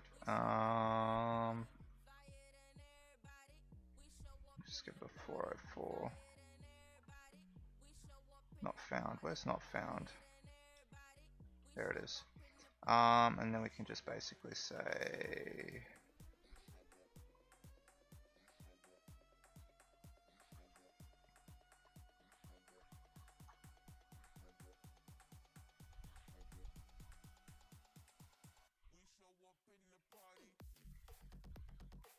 then we can just go, oops, get params, do that. We can just go like something along these lines. Actually, we can just do this. Undo. Yep. Dot name is.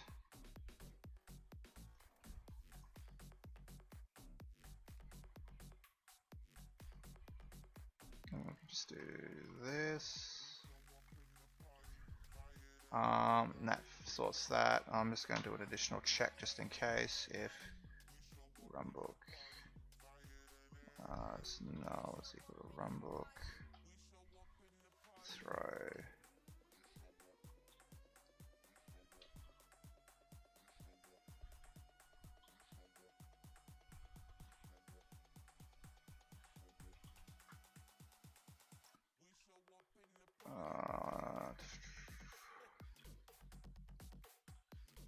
like so. We can go ahead and return. Get rid of that. Get rid of that.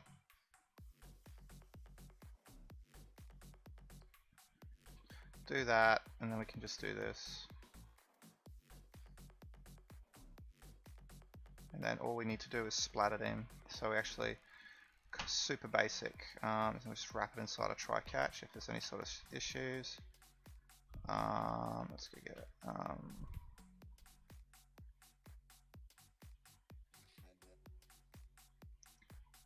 Got the body and status code of that.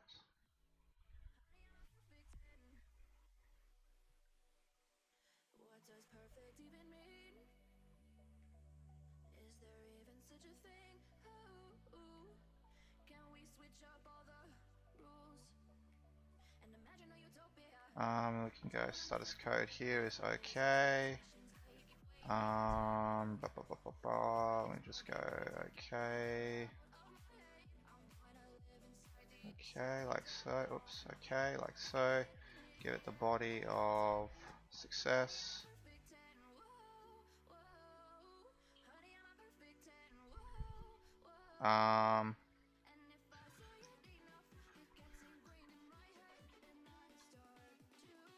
Like so. Once we've done that, we can obviously just pass this through, which is fine in the output binding.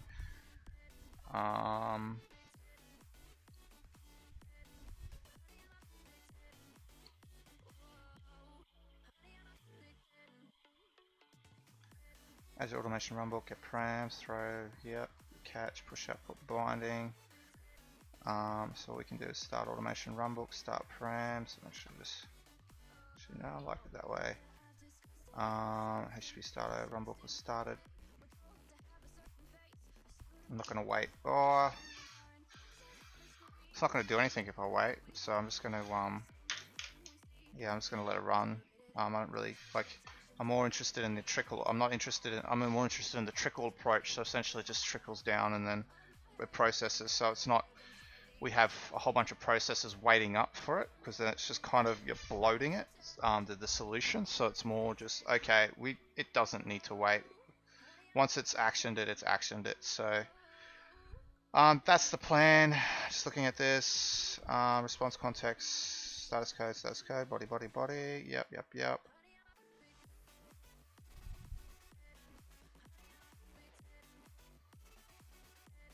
Okay, so we've got that now. So what we can do is we're gonna actually, there should be parameters. I'm just gonna have a look at this automation task. Let's go ahead and create a runbook. What do you got in the tutorial scripts? Does it have parameters? Has no parameters, that's fine. While waiting on that, I'm going to start up my hybrid runbook worker. So we can actually start running jobs on that. Let's go ahead and create a runbook that we can use to test. So let's just call this test runbook. Let's just give a runbook type PowerShell. Grab a thing. We need some params, so we're just going to jump in Visual Studio. Let's just go write output. Hello world. We need to pass it a parameter, and I think that's it. So let's just get the just get a param. Let's just do that. Oh shoot. Not ready for it yet. Let's just go test param. And test param 2.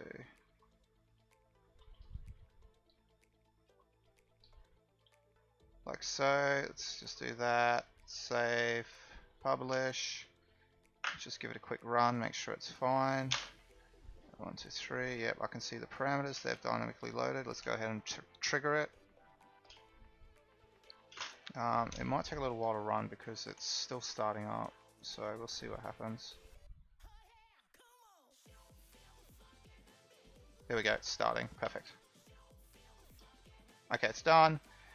Have any errors? No, we've got an output. Yes, we do. Let's wait for it. Yep, hello world. Good. Alright, let's use this. So what we can do now is let's use test runbook as our test. So let's drop a wait debugger on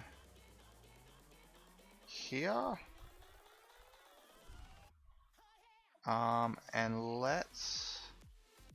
we're going to change our template type now to a post, so we can only post to it. We're not getting any more. I'm just thinking else what I need to do. What I need to do. I need to make sure I know the commandlets, so I'm just going to grab that. Jump over to my other one here. We've got a nice little scratch pad going on here. Let's go to new scratch pad. Runbook test.ps1. Let's just put that inside a multi-line comment. Let's just build some parameters out here. Let's build a body name. So we're going to give it the name of test runbook. Oops.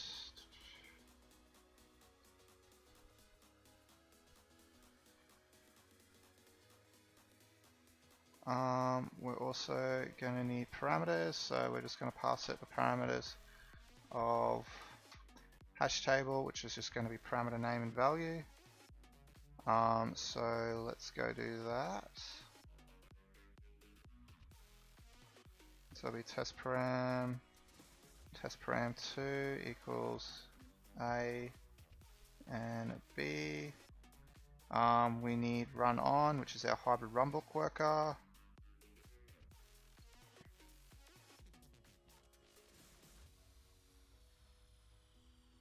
Which is function automation.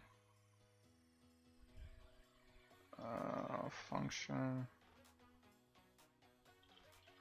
automation, and then we are going to need our resource group and our automation account name.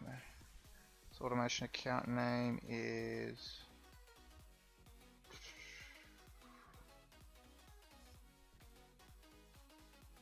I'm just kind of going to go back. Is automation task, like so, and then our resource group name is PowerShell Summit.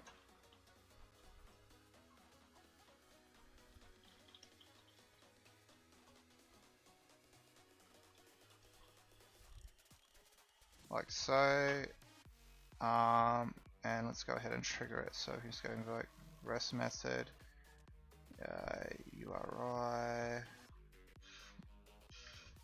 body. Let's convert that to JSON,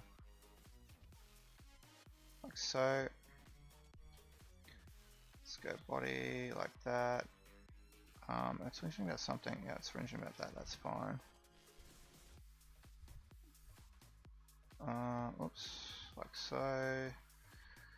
Once we've done that, we need method is post. We just need to put the URI in. So let's go ahead and do that.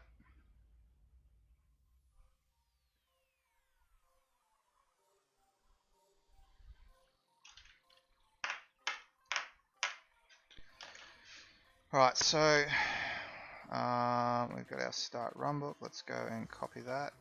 Oh, don't tell me it's doing something. Nope, it's just locked. Okay, cool. So we can then just paste that in here. Let's go and trigger that.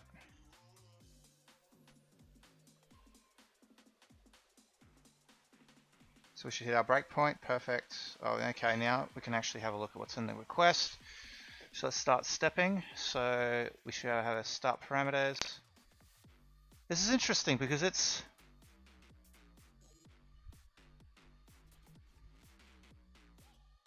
is it an actual string, or is it type string, or is it type is it deserialized? Because it looks like it's a type string. This is actually really annoying because if we have a look at, for example, test configuration,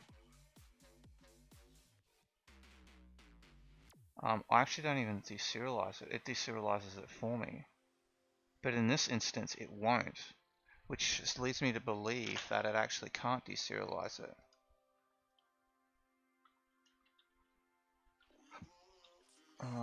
No, you can deserialize it. I have no bloody idea why it's not. Can I... Oh, this is actually so annoying.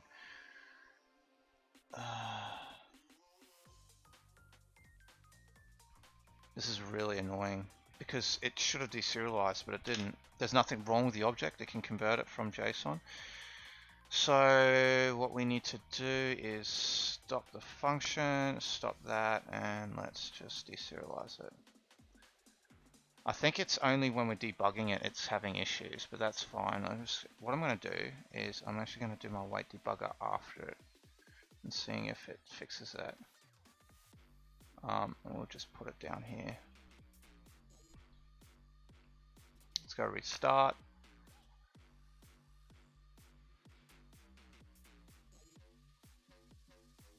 Okay, while it's doing that. Okay. Let's go ahead and run it. Oops, not that. We need to run this. I've got it in memory, so I don't need to do anything. Let's just go ahead and run it. Let's see what happens. Go ahead, run that. Okay, so let's have a look at start parameters. This is weird. This is like one of the weirdest things because it deserializes. One function will automatically deserialize. It says there's nothing wrong with the JSON, so I would expect there's probably something to do with how it's handling it. That's just a little frustrating.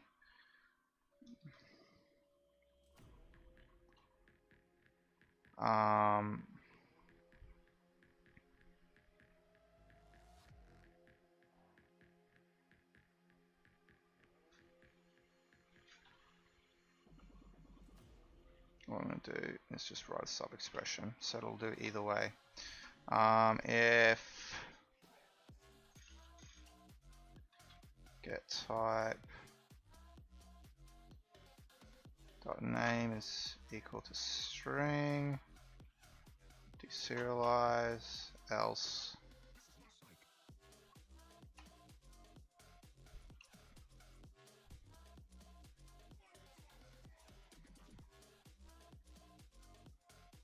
that'll fix it. Alright, so we can just drop our wait debugger again, and we can now have a look at our parameters. We'll go ahead and see what happens.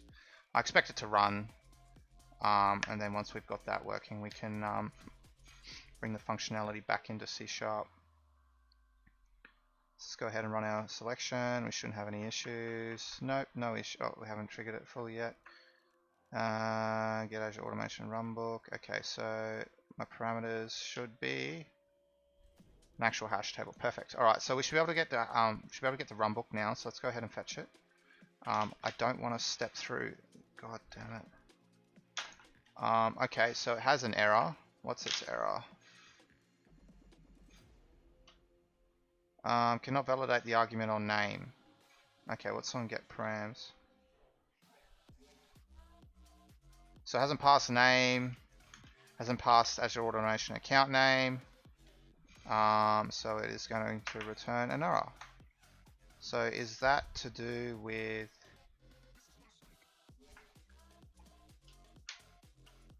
the reason why is because I'm using the wrong variable. So we're going to go ahead and restart that. This is probably going to crash Visual Studio Code. Don't you crash on me. I'm just going to restart PowerShell. Restart. Okay, let's go ahead and rerun it. Wait for it to start. Give it a few more seconds. Okay, we're started. Let's go ahead and re-trigger. Run our selection. Go ahead and continue. Okay, so the parameters should all be present. Yep, perfect. Let's go ahead and step down, Shift F11, function Shift F11 to step out. Okay, do we have a runbook? We should have a runbook. Yep, we got a runbook. Perfect. Let's go ahead and install that, an inline breakpoint, go ahead, run. Okay, now this should basically just trigger on the automation runbook. We've got full parameter set, everything's good to go. We should be able to just run this now. So let's just go ahead and continue. And let's go and have a look at our runbook.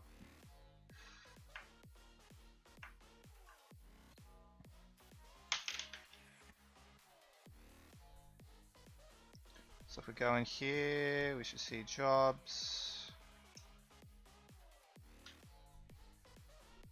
Something's happening. Command scripts. It's done something. What does it say? Is it an OK? I think it's an OK. What's the output? What's the output? Error. Test runbook cannot be found. Huh?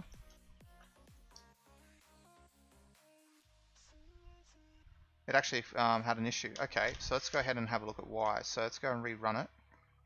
And look at why it's failed. So run selection. We can get the runbook, so we just can't pass it through for some reason. Keep processing. Go ahead, and I'm just going to insert a breakpoint here. My breakpoint, go ahead, run. Okay, let's have a look at what's out there. Cannot process command because one of them minute automation account name. Thought that was in there.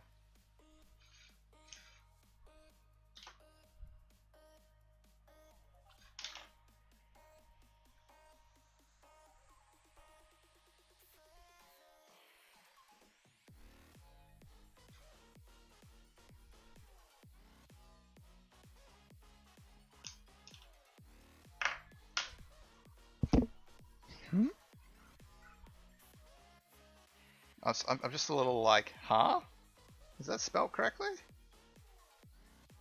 Alright, it's time to do the old spell check. I'm pretty sure this is right. So I'm like trying to say, you can't find this mandatory argument. It's there. I can tell you now, I just splattered it in, mate. Let's have a look. I'm just gonna put the old, do the old notepad comparison and see what it's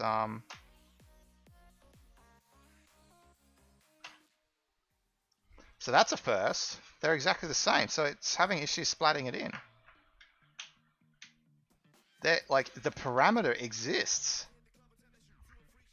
You see right there. So it looks like, what's the type? Let's have a look at the type.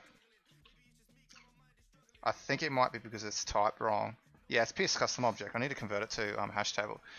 Okay, so what we need to do there is I'm going to hold it. No, we're going to stop it. We're going to stop it. So let's convert this bad boy to a hash table. So what we need to do.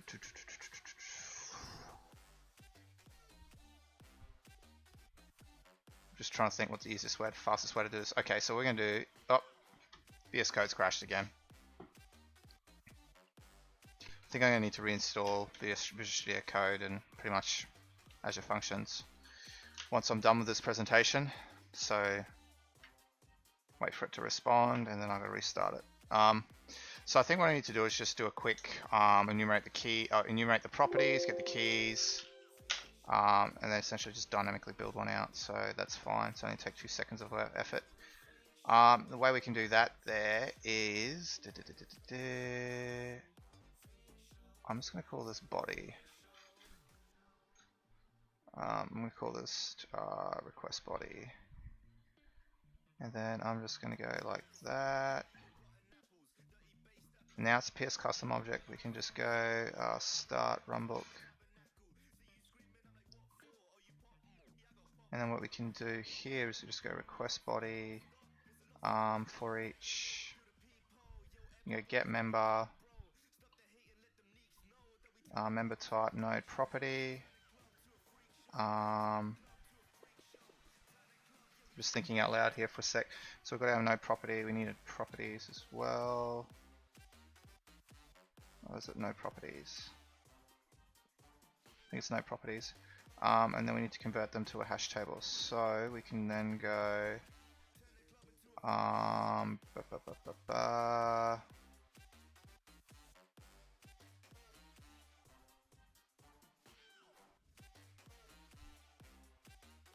we can then go, so I'm just thinking out loud what I need to do. I'm just going to go a equal get process like so. So we got a dot, I'm just going to go 0 so I can see it process. We're going to go get member type, node property, format list so I can see what I have in here.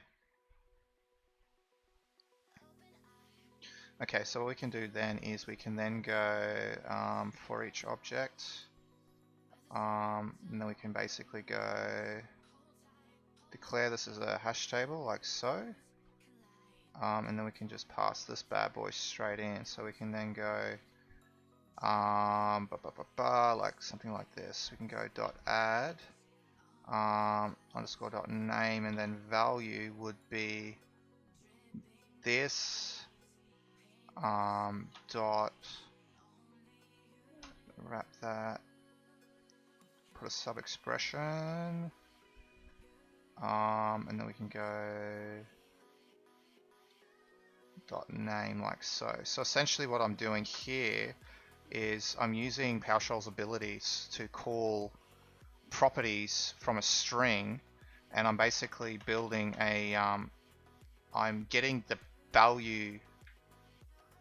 Actually, no, it can't be that. It needs to be request body. To get the property value of, to get the property value by selecting the name. So if you've got a, so it's like obviously just going a dot name, for example, a dot id, but except I can't.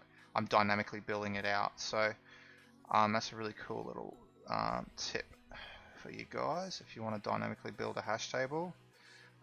So that'll dynamically add that. We're going to need to test it, so before we can kind of jump the gun there, but that's fine. And we can do this. So we've got a breakpoint there. Let's go ahead and start it and see what happens. So once we've started it, let's go ahead and trigger. We don't want that. We want to trigger this. Run selection. Let's go ahead and trigger. So we haven't had any errors, so that's always a good thing. Let's go have a look at our, oh shit, I'm sorry. Let's go have a look at our, oh no, we do have lots of errors, fantastic. We cannot convert using namespace. Wow, okay. I don't think, I'm just gonna, so you can see it's passed through. I think that's,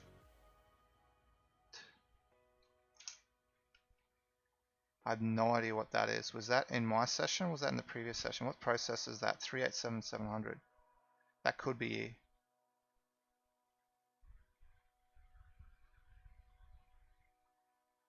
Cannot do transformation on parameter. AST cannot convert type. So there we go. There's another issue with the functions, which I'm probably going to need to sort out. So we've got a request body. So what I'm going to do before that, I just want to give this a quick clean up and restart PowerShell before we keep going. Just want to make sure that we clean this error up before we go any further. So while we're doing that, okay, it's restarted. Let's go and re-trigger it.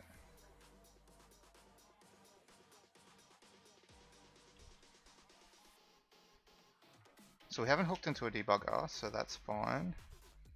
Oops, let's go ahead and trigger this. Okay, keep going. Okay, I think that was, yeah, that was to do with functions. Alright, so we've got our parameters, so we can see that. Perfect. Let's go ahead. That should continue to look up. If it doesn't, I'll be surprised. It failed. Okay. Did get params.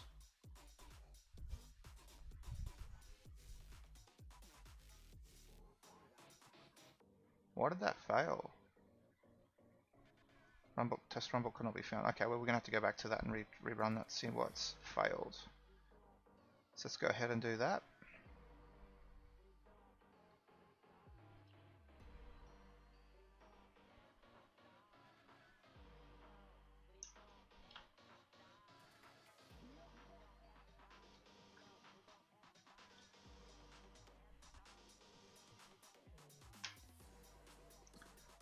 Okay. Interesting. Has it responded? Nope. Okay, so let's have a look at our runbook. Okay, so we've got our now resource group name, automation account name. Let's give it a go and see what happens. Okay, this has failed. Why has this failed? Cannot convert type that to value system or automation dot PS custom object to. It's not PS custom object, is it? Is it a PS custom object?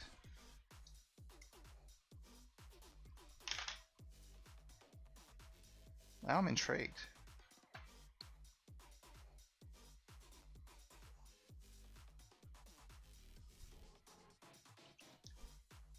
Let's just go start runbook. Oops. Like so. Let's just go.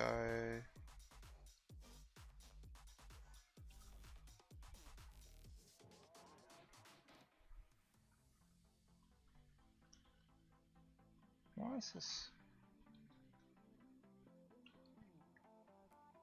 Is that?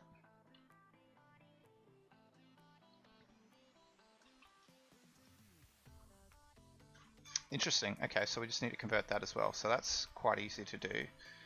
I'm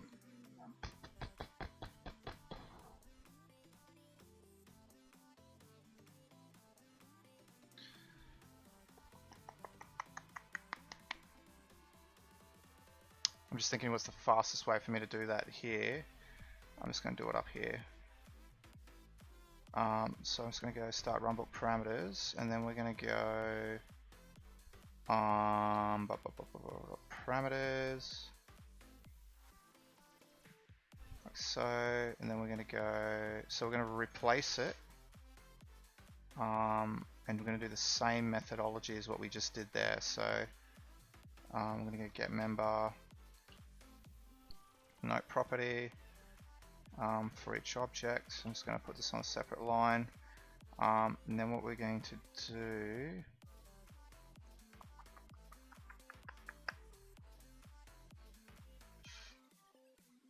we're going to actually use the begin process and end block here. So we're going to use the begin process and end block to describe a hash table like so. We're going to use our process block, and we're going to use our end block to actually return the hash table.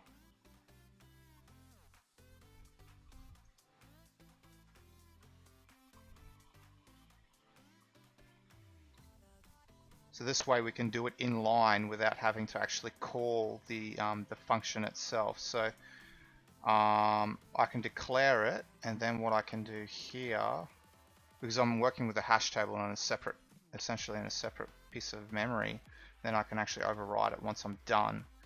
So that'll keep that happy. So what we can then do is then go hash table, hash table dot add, and then we need to get our value, which is dot name, and then we can go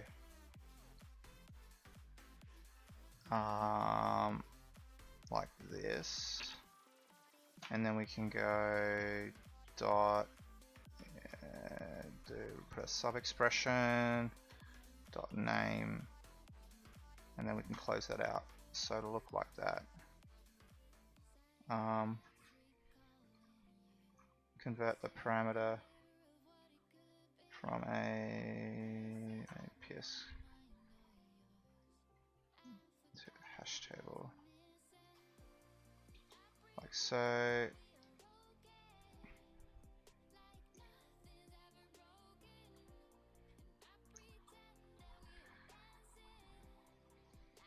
And then that way, basically, we can preserve the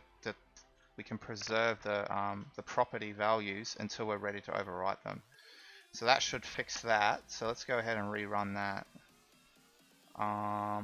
and we will see what happens.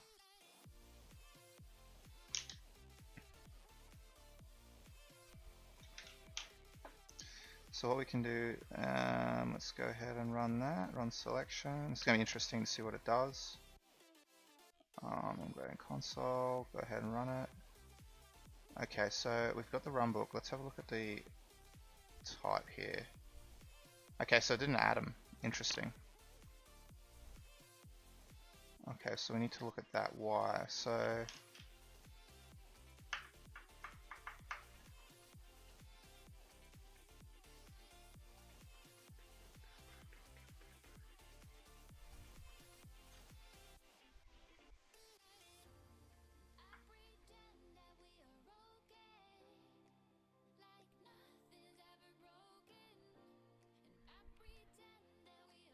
that should work. I'm just thinking, what have I missed? I'm just going to put a breakpoint. I'm actually going to put a stop this. And then I'm going to put a breakpoint up there to work out why it's not playing ball.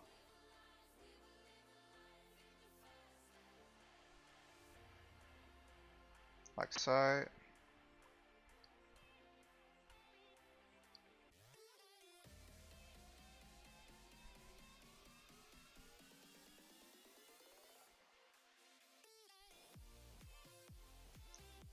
Let's just insert a inline here. Actually, we can just step through.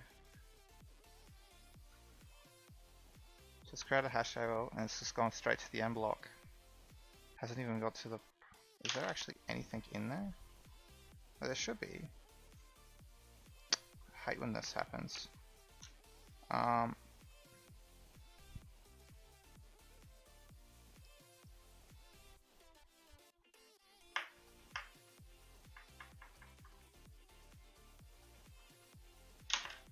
That's why. I'm just going to get member. I need to specify member type. I'm actually expecting that. So let's go ahead and clear that. Let's restart PowerShell. Yep, let's go ahead and restart it. This might crash Visual Studio again, but that's fine. I think what we need to do here is, because I didn't specify the member type, that's broken it. So it literally just went from the begin block straight to the end block because it didn't have anything inside of it. So let's drop the wait debugger here and restart it.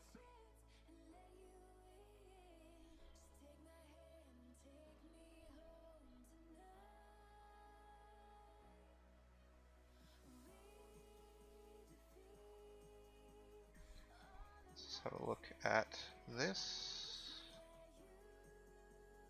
Looks good. Did it change the type?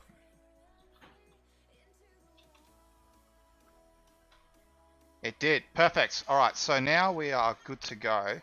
Let's go ahead and drop. Let's just go ahead and continue and see what happens.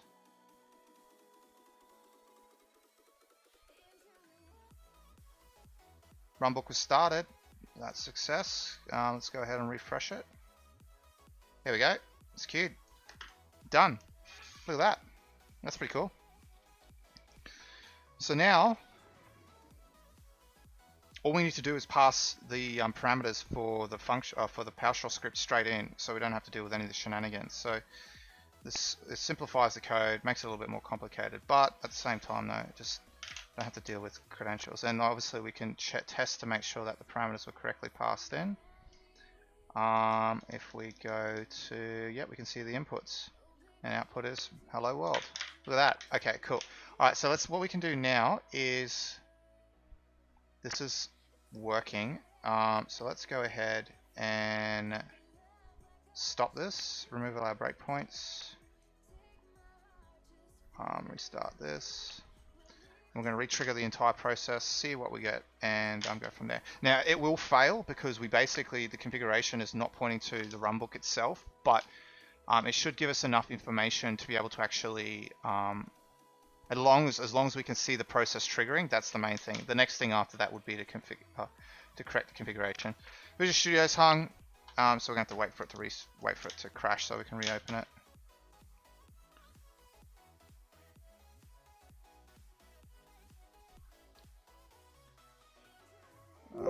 Okay, let's go ahead and reopen.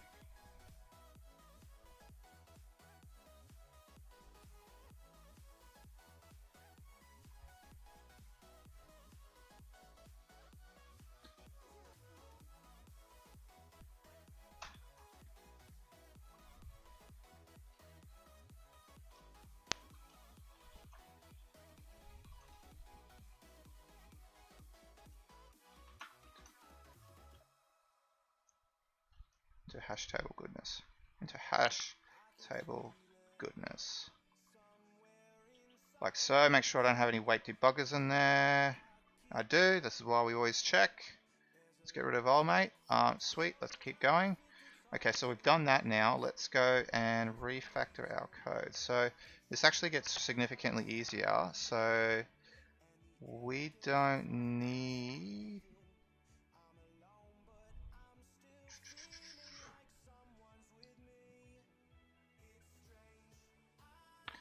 So what we can do here...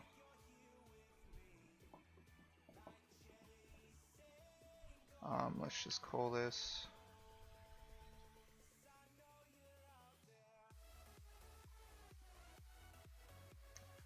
automation runbook job.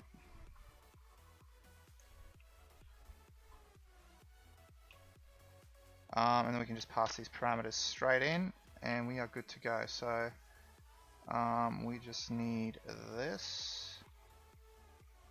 So we can just go, let's make this a public. We can just go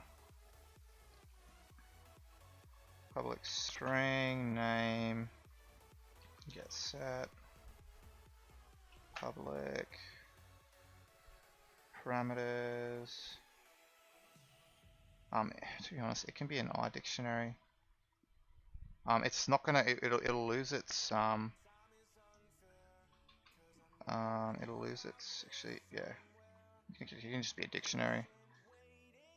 C-A-D-C-T-O-N-A. All right. Up. It can just be an I dictionary, a numeral dictionary. That's fine. And we can just make it. Whoa.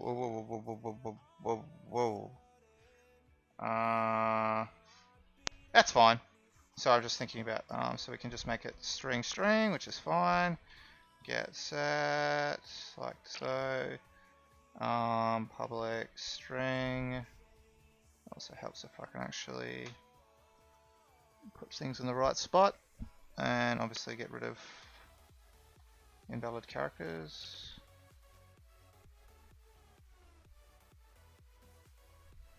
Oh yeah, what am I going to need to call it? I need to call it parameters.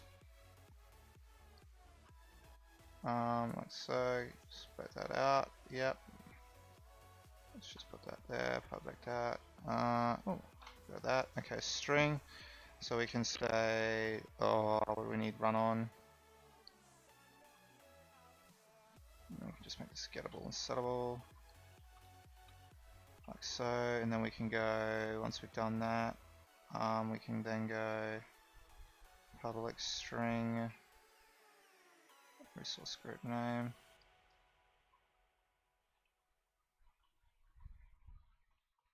We can just go get set, and then public string, and then we can just go automation account name, like so. We need a default constructor, but literally this is it. Wish that kind of worked, but anyway, public, it needs a default constructor, like so. Once we've done that, we can actually go to, where's invoke start runbook or invoke runbook.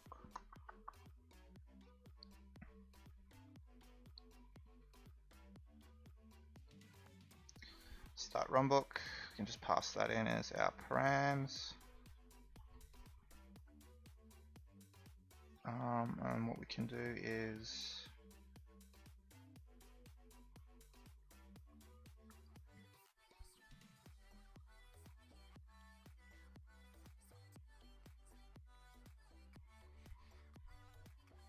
grab that.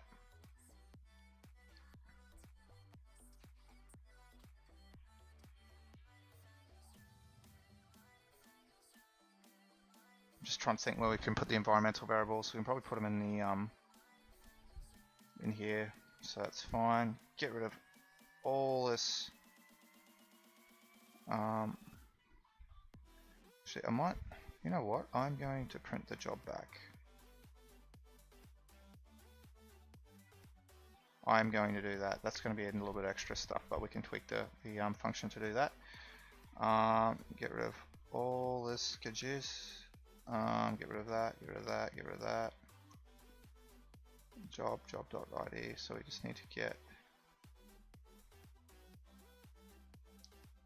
so we can just now serialize our parameters.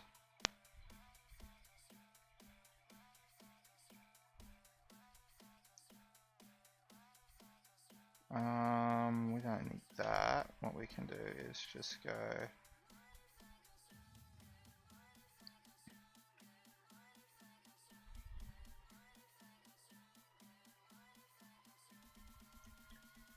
and then we can just go owner, so we serialize that as JSON, add our respective types. Our respective type should be async.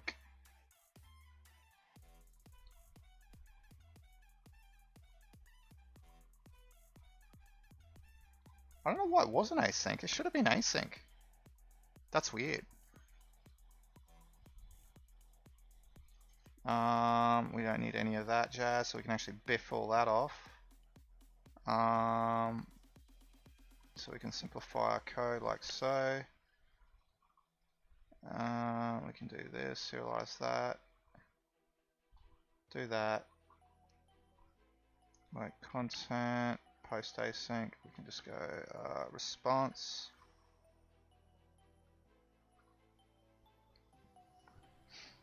Invite response. What we can actually do, just pass the data straight back. Don't have to do any of that jazz. We don't have to do any filtering, we just pass it straight back. So what we can do here is, where is it? Start the runbook.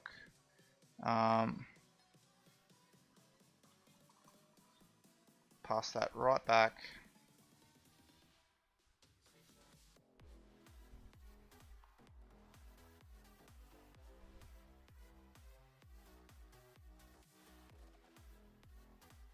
And then we can just do this.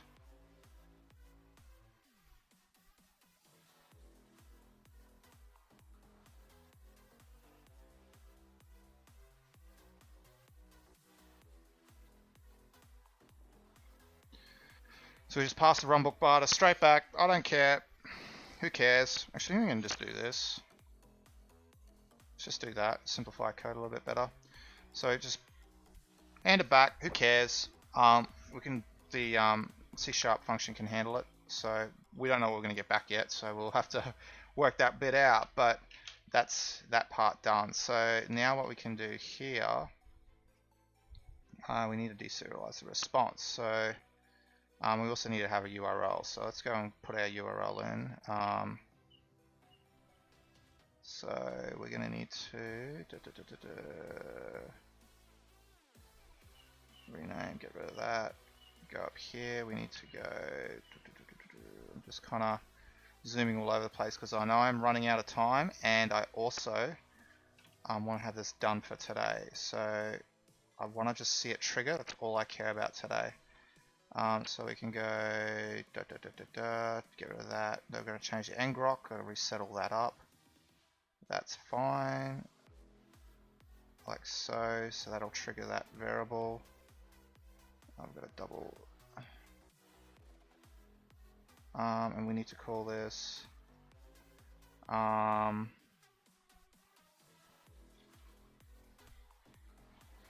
call it start runbook.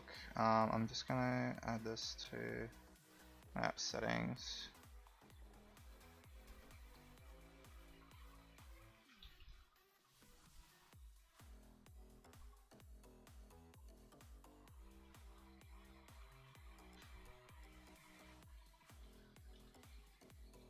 Whoops.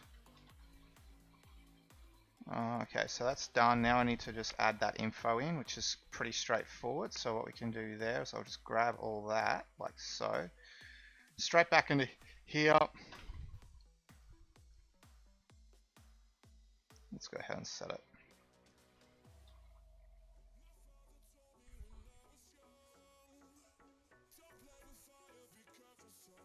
And then what we can do is go straight up into here.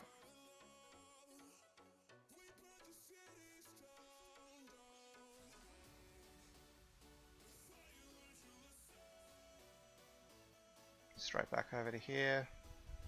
So we need run on. Is that run on? Start run book. There's no run on. Oh, hybrid rock or workbook group. Okay, it's that one. And then we have resource group name, which is that. Then we have PowerShell Summit, which is that.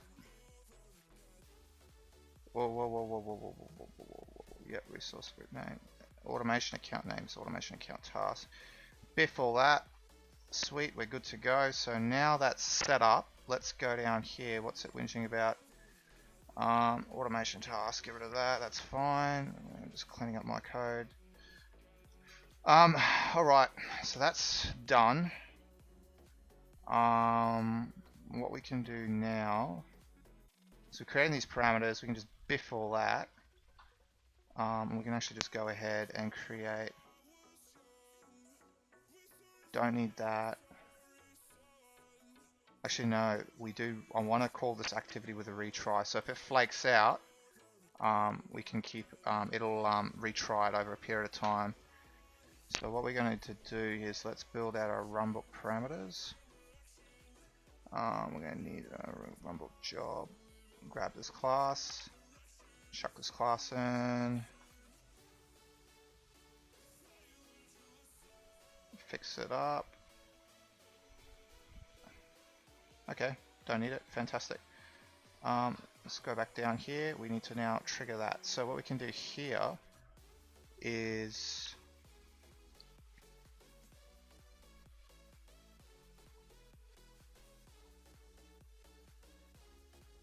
sorry, I'm just kind of invoke request. Okay, I'm in the wrong area. This is the actual HTTP here and here. So we can just go automation runbook, and we just go new automation runbook job. Let's just pass it in, and we'll just set the parameters directly in here. So we can go automation account name. This is where we can just basically go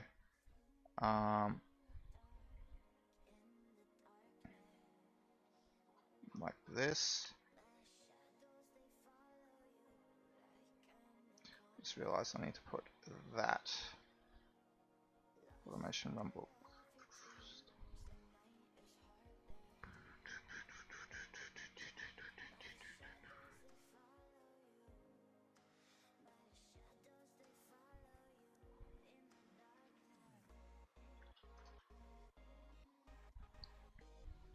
No, it's using Unsoft.json. Okay, we've got to fix something there.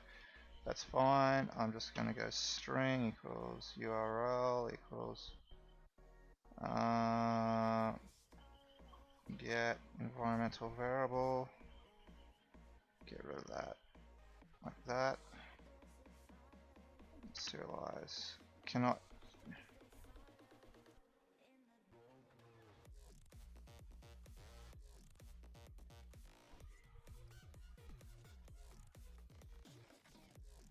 Okay, I'll have to have a look at that in a sec. System.text.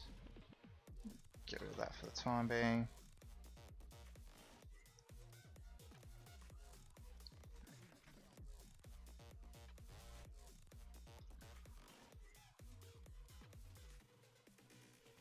Fix that. Okay, that's all ready to go. Sweet. Let's go invoke request. So automation account name. So we can just go environment dot get environment variable dot, and we can just go automation account name and literally just pass these items through. We are not putting a semicolon. We are using, what's the next one? Name. So name will be, kind of wish I didn't biff it off now.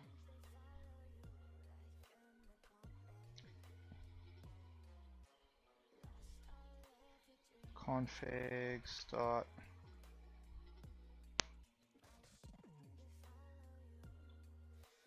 runbook. I'm gonna have to have a look for that. While we're waiting on that,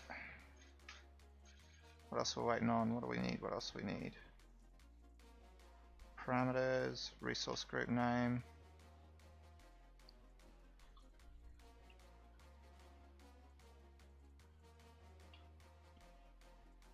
Just pass that through like so, and then we need the hybrid runbook worker group, which I believe it's run on like so. So we can go environment dot get environment variable like so.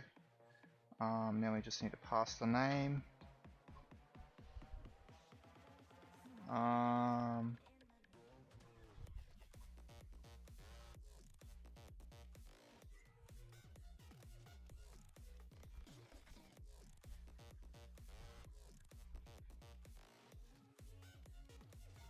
try config. So we've got config dot Azure automation runbook dot name. So that's that done. And then we just can inject the parameters by using our lambda function. Oh, sorry, yeah, lambda function. We can get rid of that. Once we've done that, we can then go.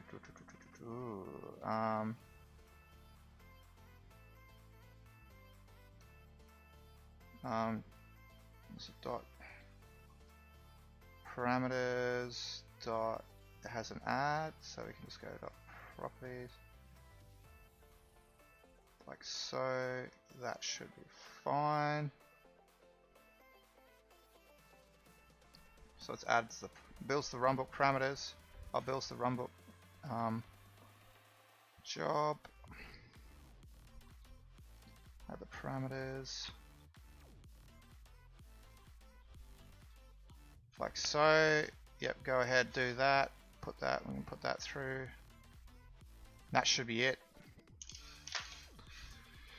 That should be it. Alright, let's go ahead and test it. So what we need to do now is we need to fix my ngrok because I've broken it, and we need to get that working. So first thing we need to do is go ahead and re-trigger our code, our function, and we're going to need to,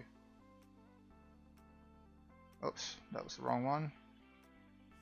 We need to go ahead and start this. Need to go and start a new instance. I'm going to go get ngrok set so we can configure it. I think, I honestly keep forgetting, I think it's 7004. What's it listening on? What's it listening on? 7071? No.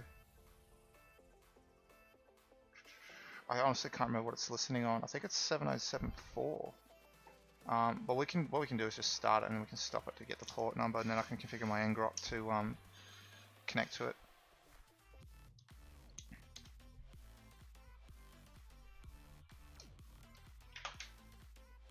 Okay, it looks like 7074 is being hijacked by my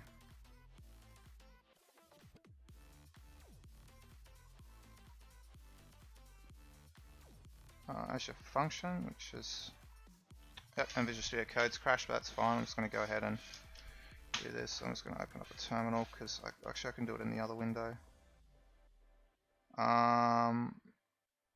So, oh, that's a lot of red. What do we got here?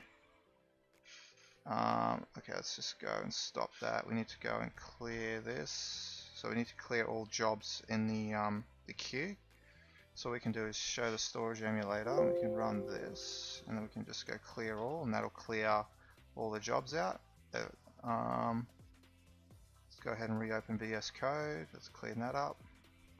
Let's go and trigger that again.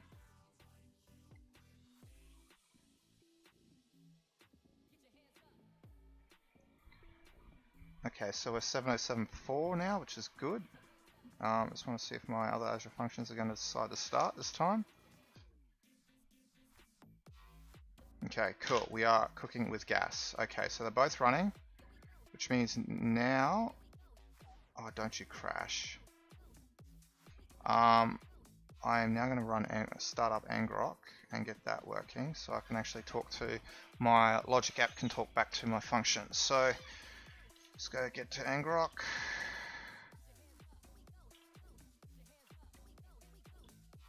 Oops, non-git code, dir, ngrok, dir, ngrok. HTTP. We want the region to be AU. And the port. Where's port? Where's port?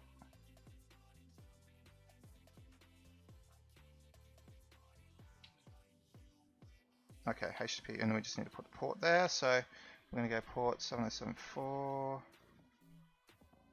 Okay, we're running ngrok. We are active. I'm just going to pop that in.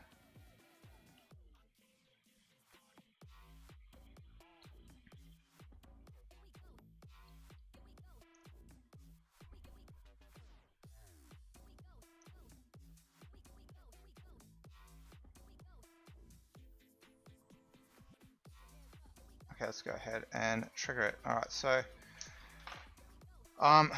let's go see what happens. So we are pretty much set up, ready to run now. Let's go ahead and start the process. So step number 1 is we need to resend a body request to it. So let's go ahead and do that. I'm just kind of thinking out loud which one I need to do. Authentication, yep. HTTP start, that's initialize. I need to run that. And we need to run that. Okay, so now we're triggered. Okay, now it's running. I can see that it's running. I've just got my, it's now calling my PowerShell Azure Functions. So if we bring this up, we can see it running. Now, any second now, we should get a post from Teams. So I'll show you guys this. So essentially, I can get an IT self-service request, and then I can just hit approve and go yes, approved. Hit submit. And that's going to use my ngrok. Hopefully, to forward this back. And we should see something happen. Unless I've configured my ngrok wrong. I think I might have configured my ngrok wrong.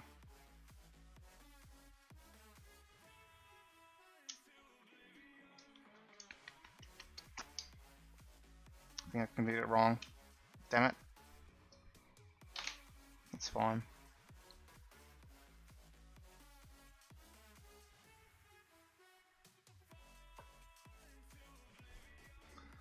Oh, okay. Did I actually submit it? I'm like, I'm just having this thing. Did I actually hit submit? I think I did, but I just don't think I hit. I don't think my ngrok's running properly. Yeah, it's updated, submitted. Oh gosh, why is it not working? I'm just gonna have a look at this. Next thing you know, we actually have tested the rumble. Okay, but we're not. Okay, so what we need to do is have a look at Summit. Let's have a look at our Logic app. Teams approval. Let's see if it actually triggered it. I don't think it did. No, I don't think it did. I think it's because it can't find the URL. Yeah, it's not found. Is that? I'm just gonna have a look at my ngrok.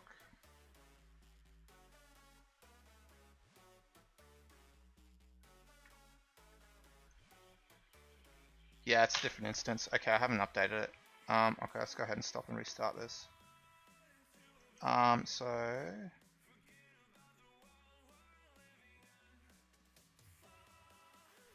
just going to search the entire project for it.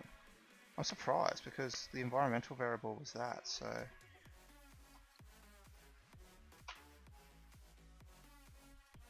okay.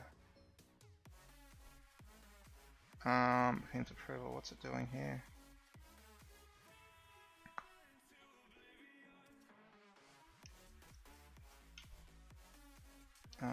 Back approval request.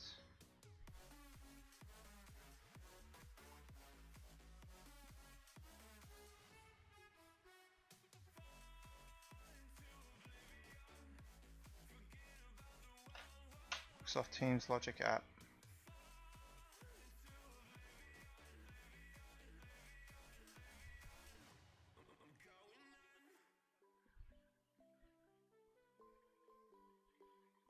Okay. So it's got a cached. It was using an old one, and it's cached. So that doesn't exist anymore. Alright, so what we're going to do is, I'm just going to flush it. Let's just give it another go, see what happens. Like, I can troubleshoot that later, I just really want to see this work, and then I can kind of finish it up for today. So what we've got here is same thing, so let's go ahead and re-trigger it. Let's go console.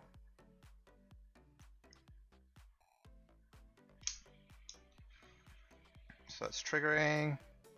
Call them my runbooks. Should get a nice prompt. Hey, I need to prove this. Go ahead. There we go. Okay, cool. Alright, so we've got a response back. That was weird. Super weird issue. I think it might just been to do with caching. Okay, so we've got our items back. Let's just go ahead and continue running. I don't know why it's prompted again.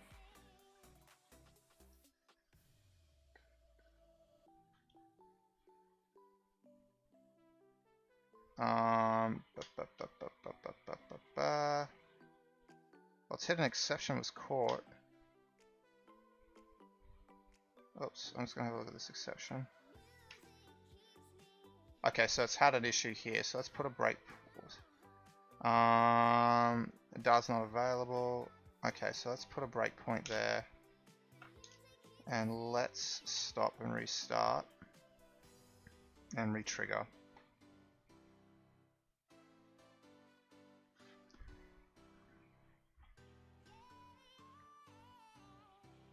Oh, where's VS Code? Okay, let's go ahead and restart that process.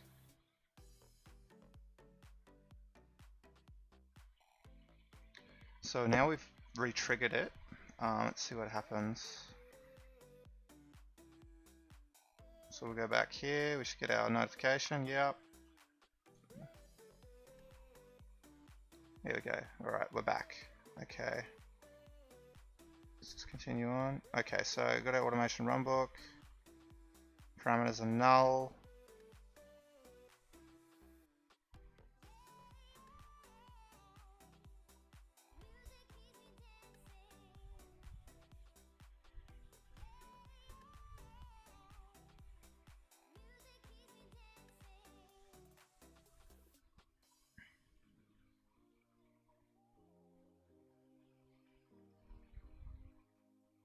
Object reference not set to an instance of an object.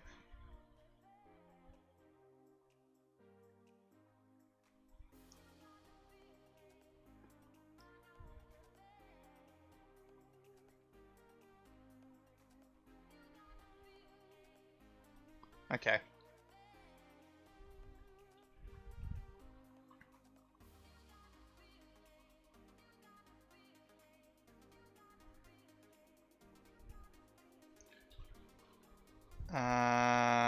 What type are they?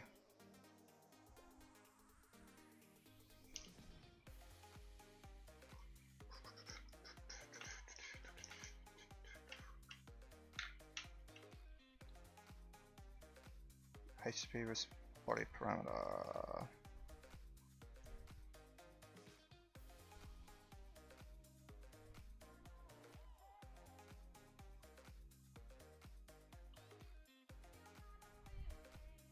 Response body. Where's response body dot?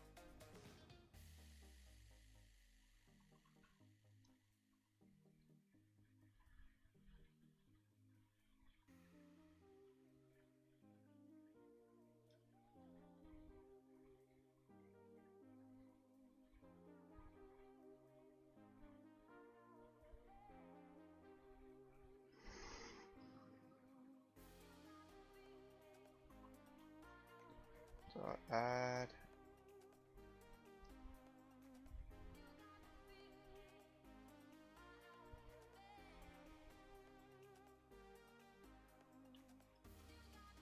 I'm just going to cast as a string just to be sure.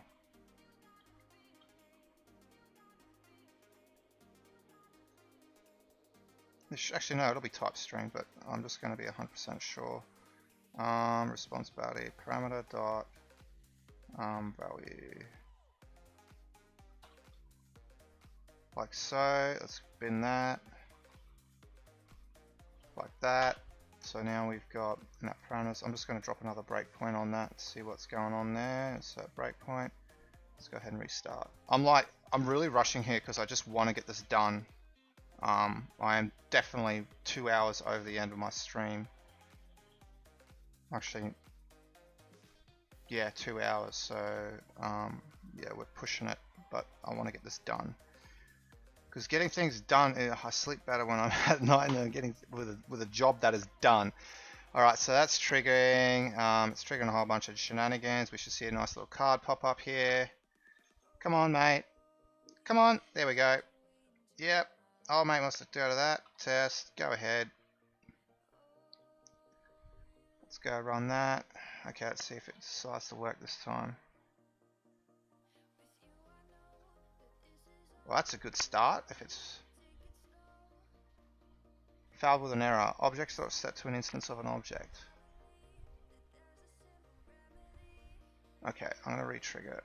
Let's see if this is it still running. I'm just looking at, is it still running? Okay, so if it's still running, I'm just gonna rerun it and I'm just gonna have a look at what the values are. Because it might just be null, which would suggest why it's happening.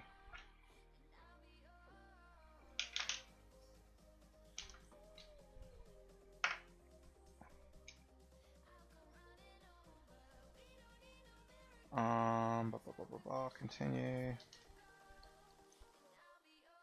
Username. Value random item. Interesting.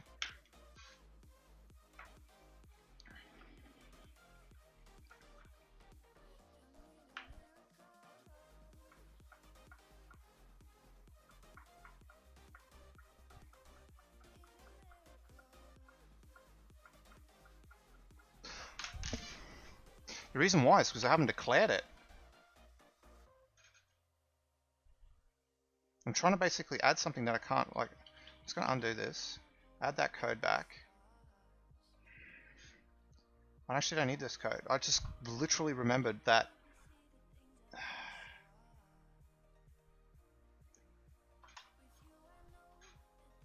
I actually need to declare the parameter. New dictionary or iDictionary.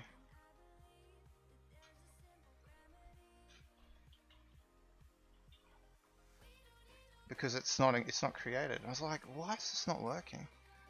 Like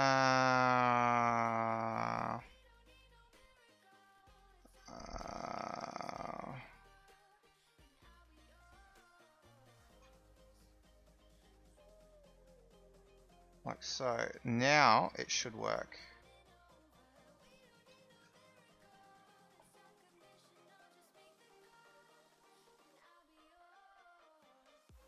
Let's go ahead and trigger.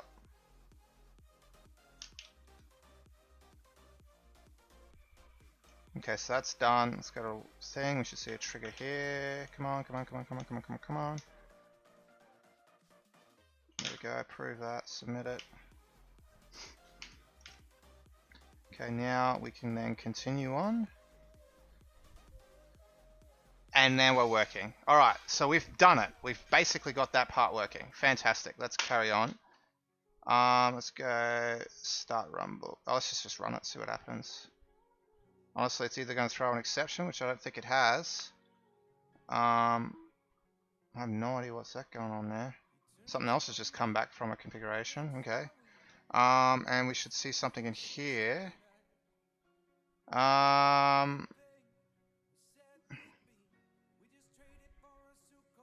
Error, get member, I must specify an object for get member commandlet.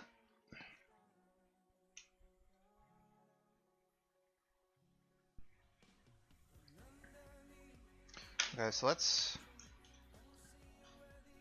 temporarily stop this. And let's drop a quick sneaky breakpoint in here.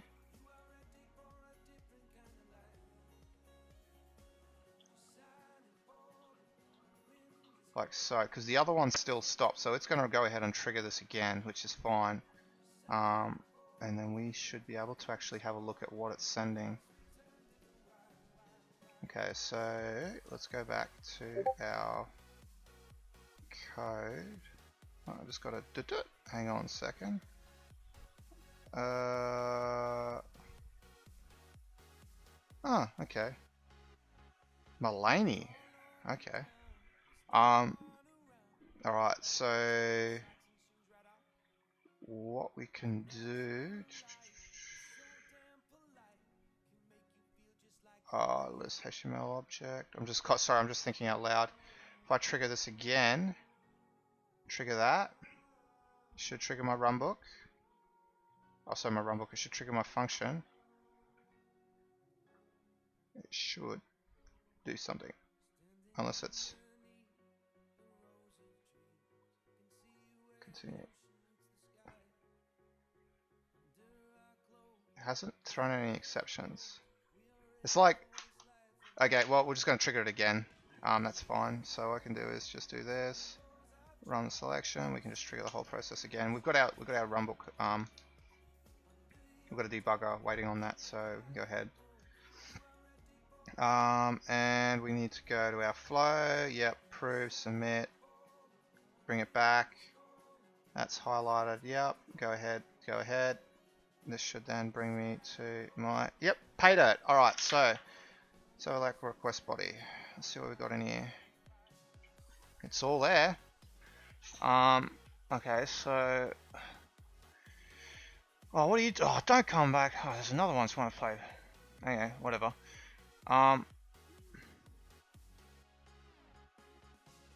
So we've got,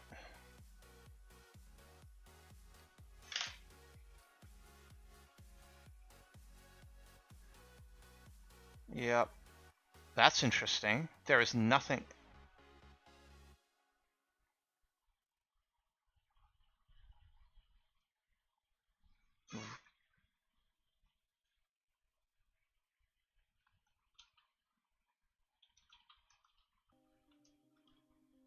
What the fuck?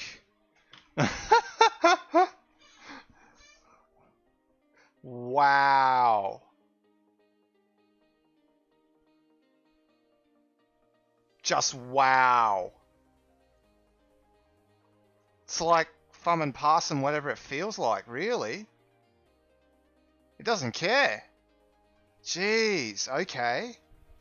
I've never seen that before. Oh, we were working before with, if you're watching before, if you weren't watching before, we passed a, the body was passed and it was basically plain text, so I had to deserialize it. I have another function which basically deserializes the object perfectly fine, and now I've got basically a deserialized object.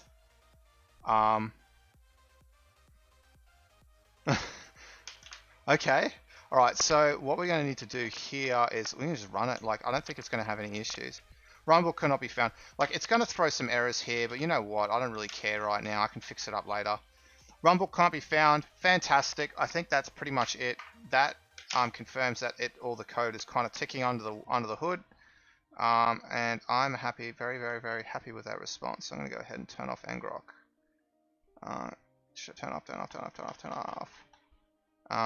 Still, I'm happy with that response. Go ahead and stop. I'm going to go ahead and clear out all my jobs that are sitting in there. So again, we can just show the emulator, get clear, base, go all like so. That'll clear it all out.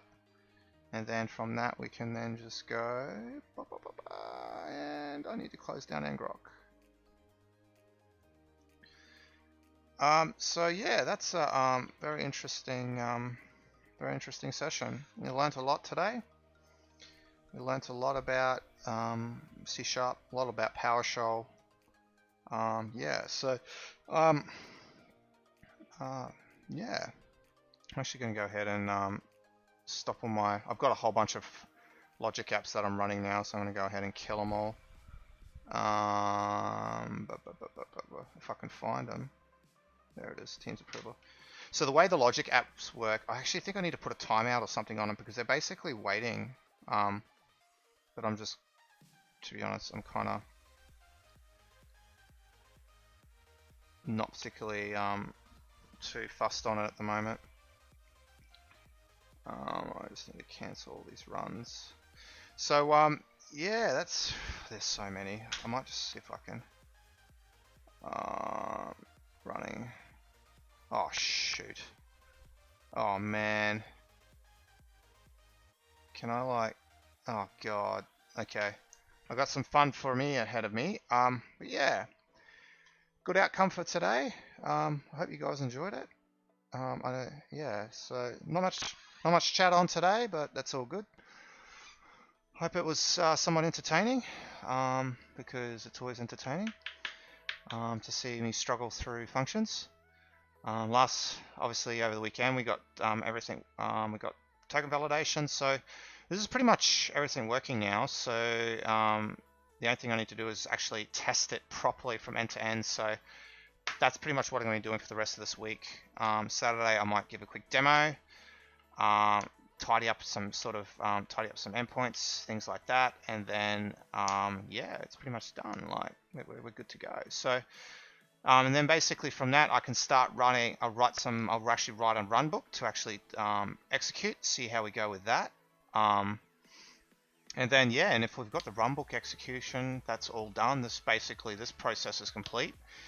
I might do some refactoring later, but it's complete, and then you can focus on the portal, and this is actually the really exciting part. So we've done the back end, now we can write the front end, and we can do some cool stuff with it. So anyway guys, thanks for joining. If you yeah, make sure you leave a like. Oh geez, that camera's kind of wonky. Yeah, I hope you guys enjoyed it. If you did, make sure you subscribe or leave a like, that kind of jazz. And I am simulcasting to YouTube, so if you want to replay, you can watch it on YouTube. No Twitch affiliate here. Anyway, yeah, so I'm going to be streaming on Saturday morning, 0500 my time, which is Australian Eastern Standard Time. It's not daylight savings, it's Eastern Standard. So that will pretty much be for everyone. It'll be night time for Europe and during the day for America. So, or afternoon, evening for America. So anyway guys, I'll definitely put a tweet out for when that's happening, but hope you guys enjoyed it. Thanks for stopping by, thanks for sticking by, and I hope to see you guys next time. Anyway, bye for now.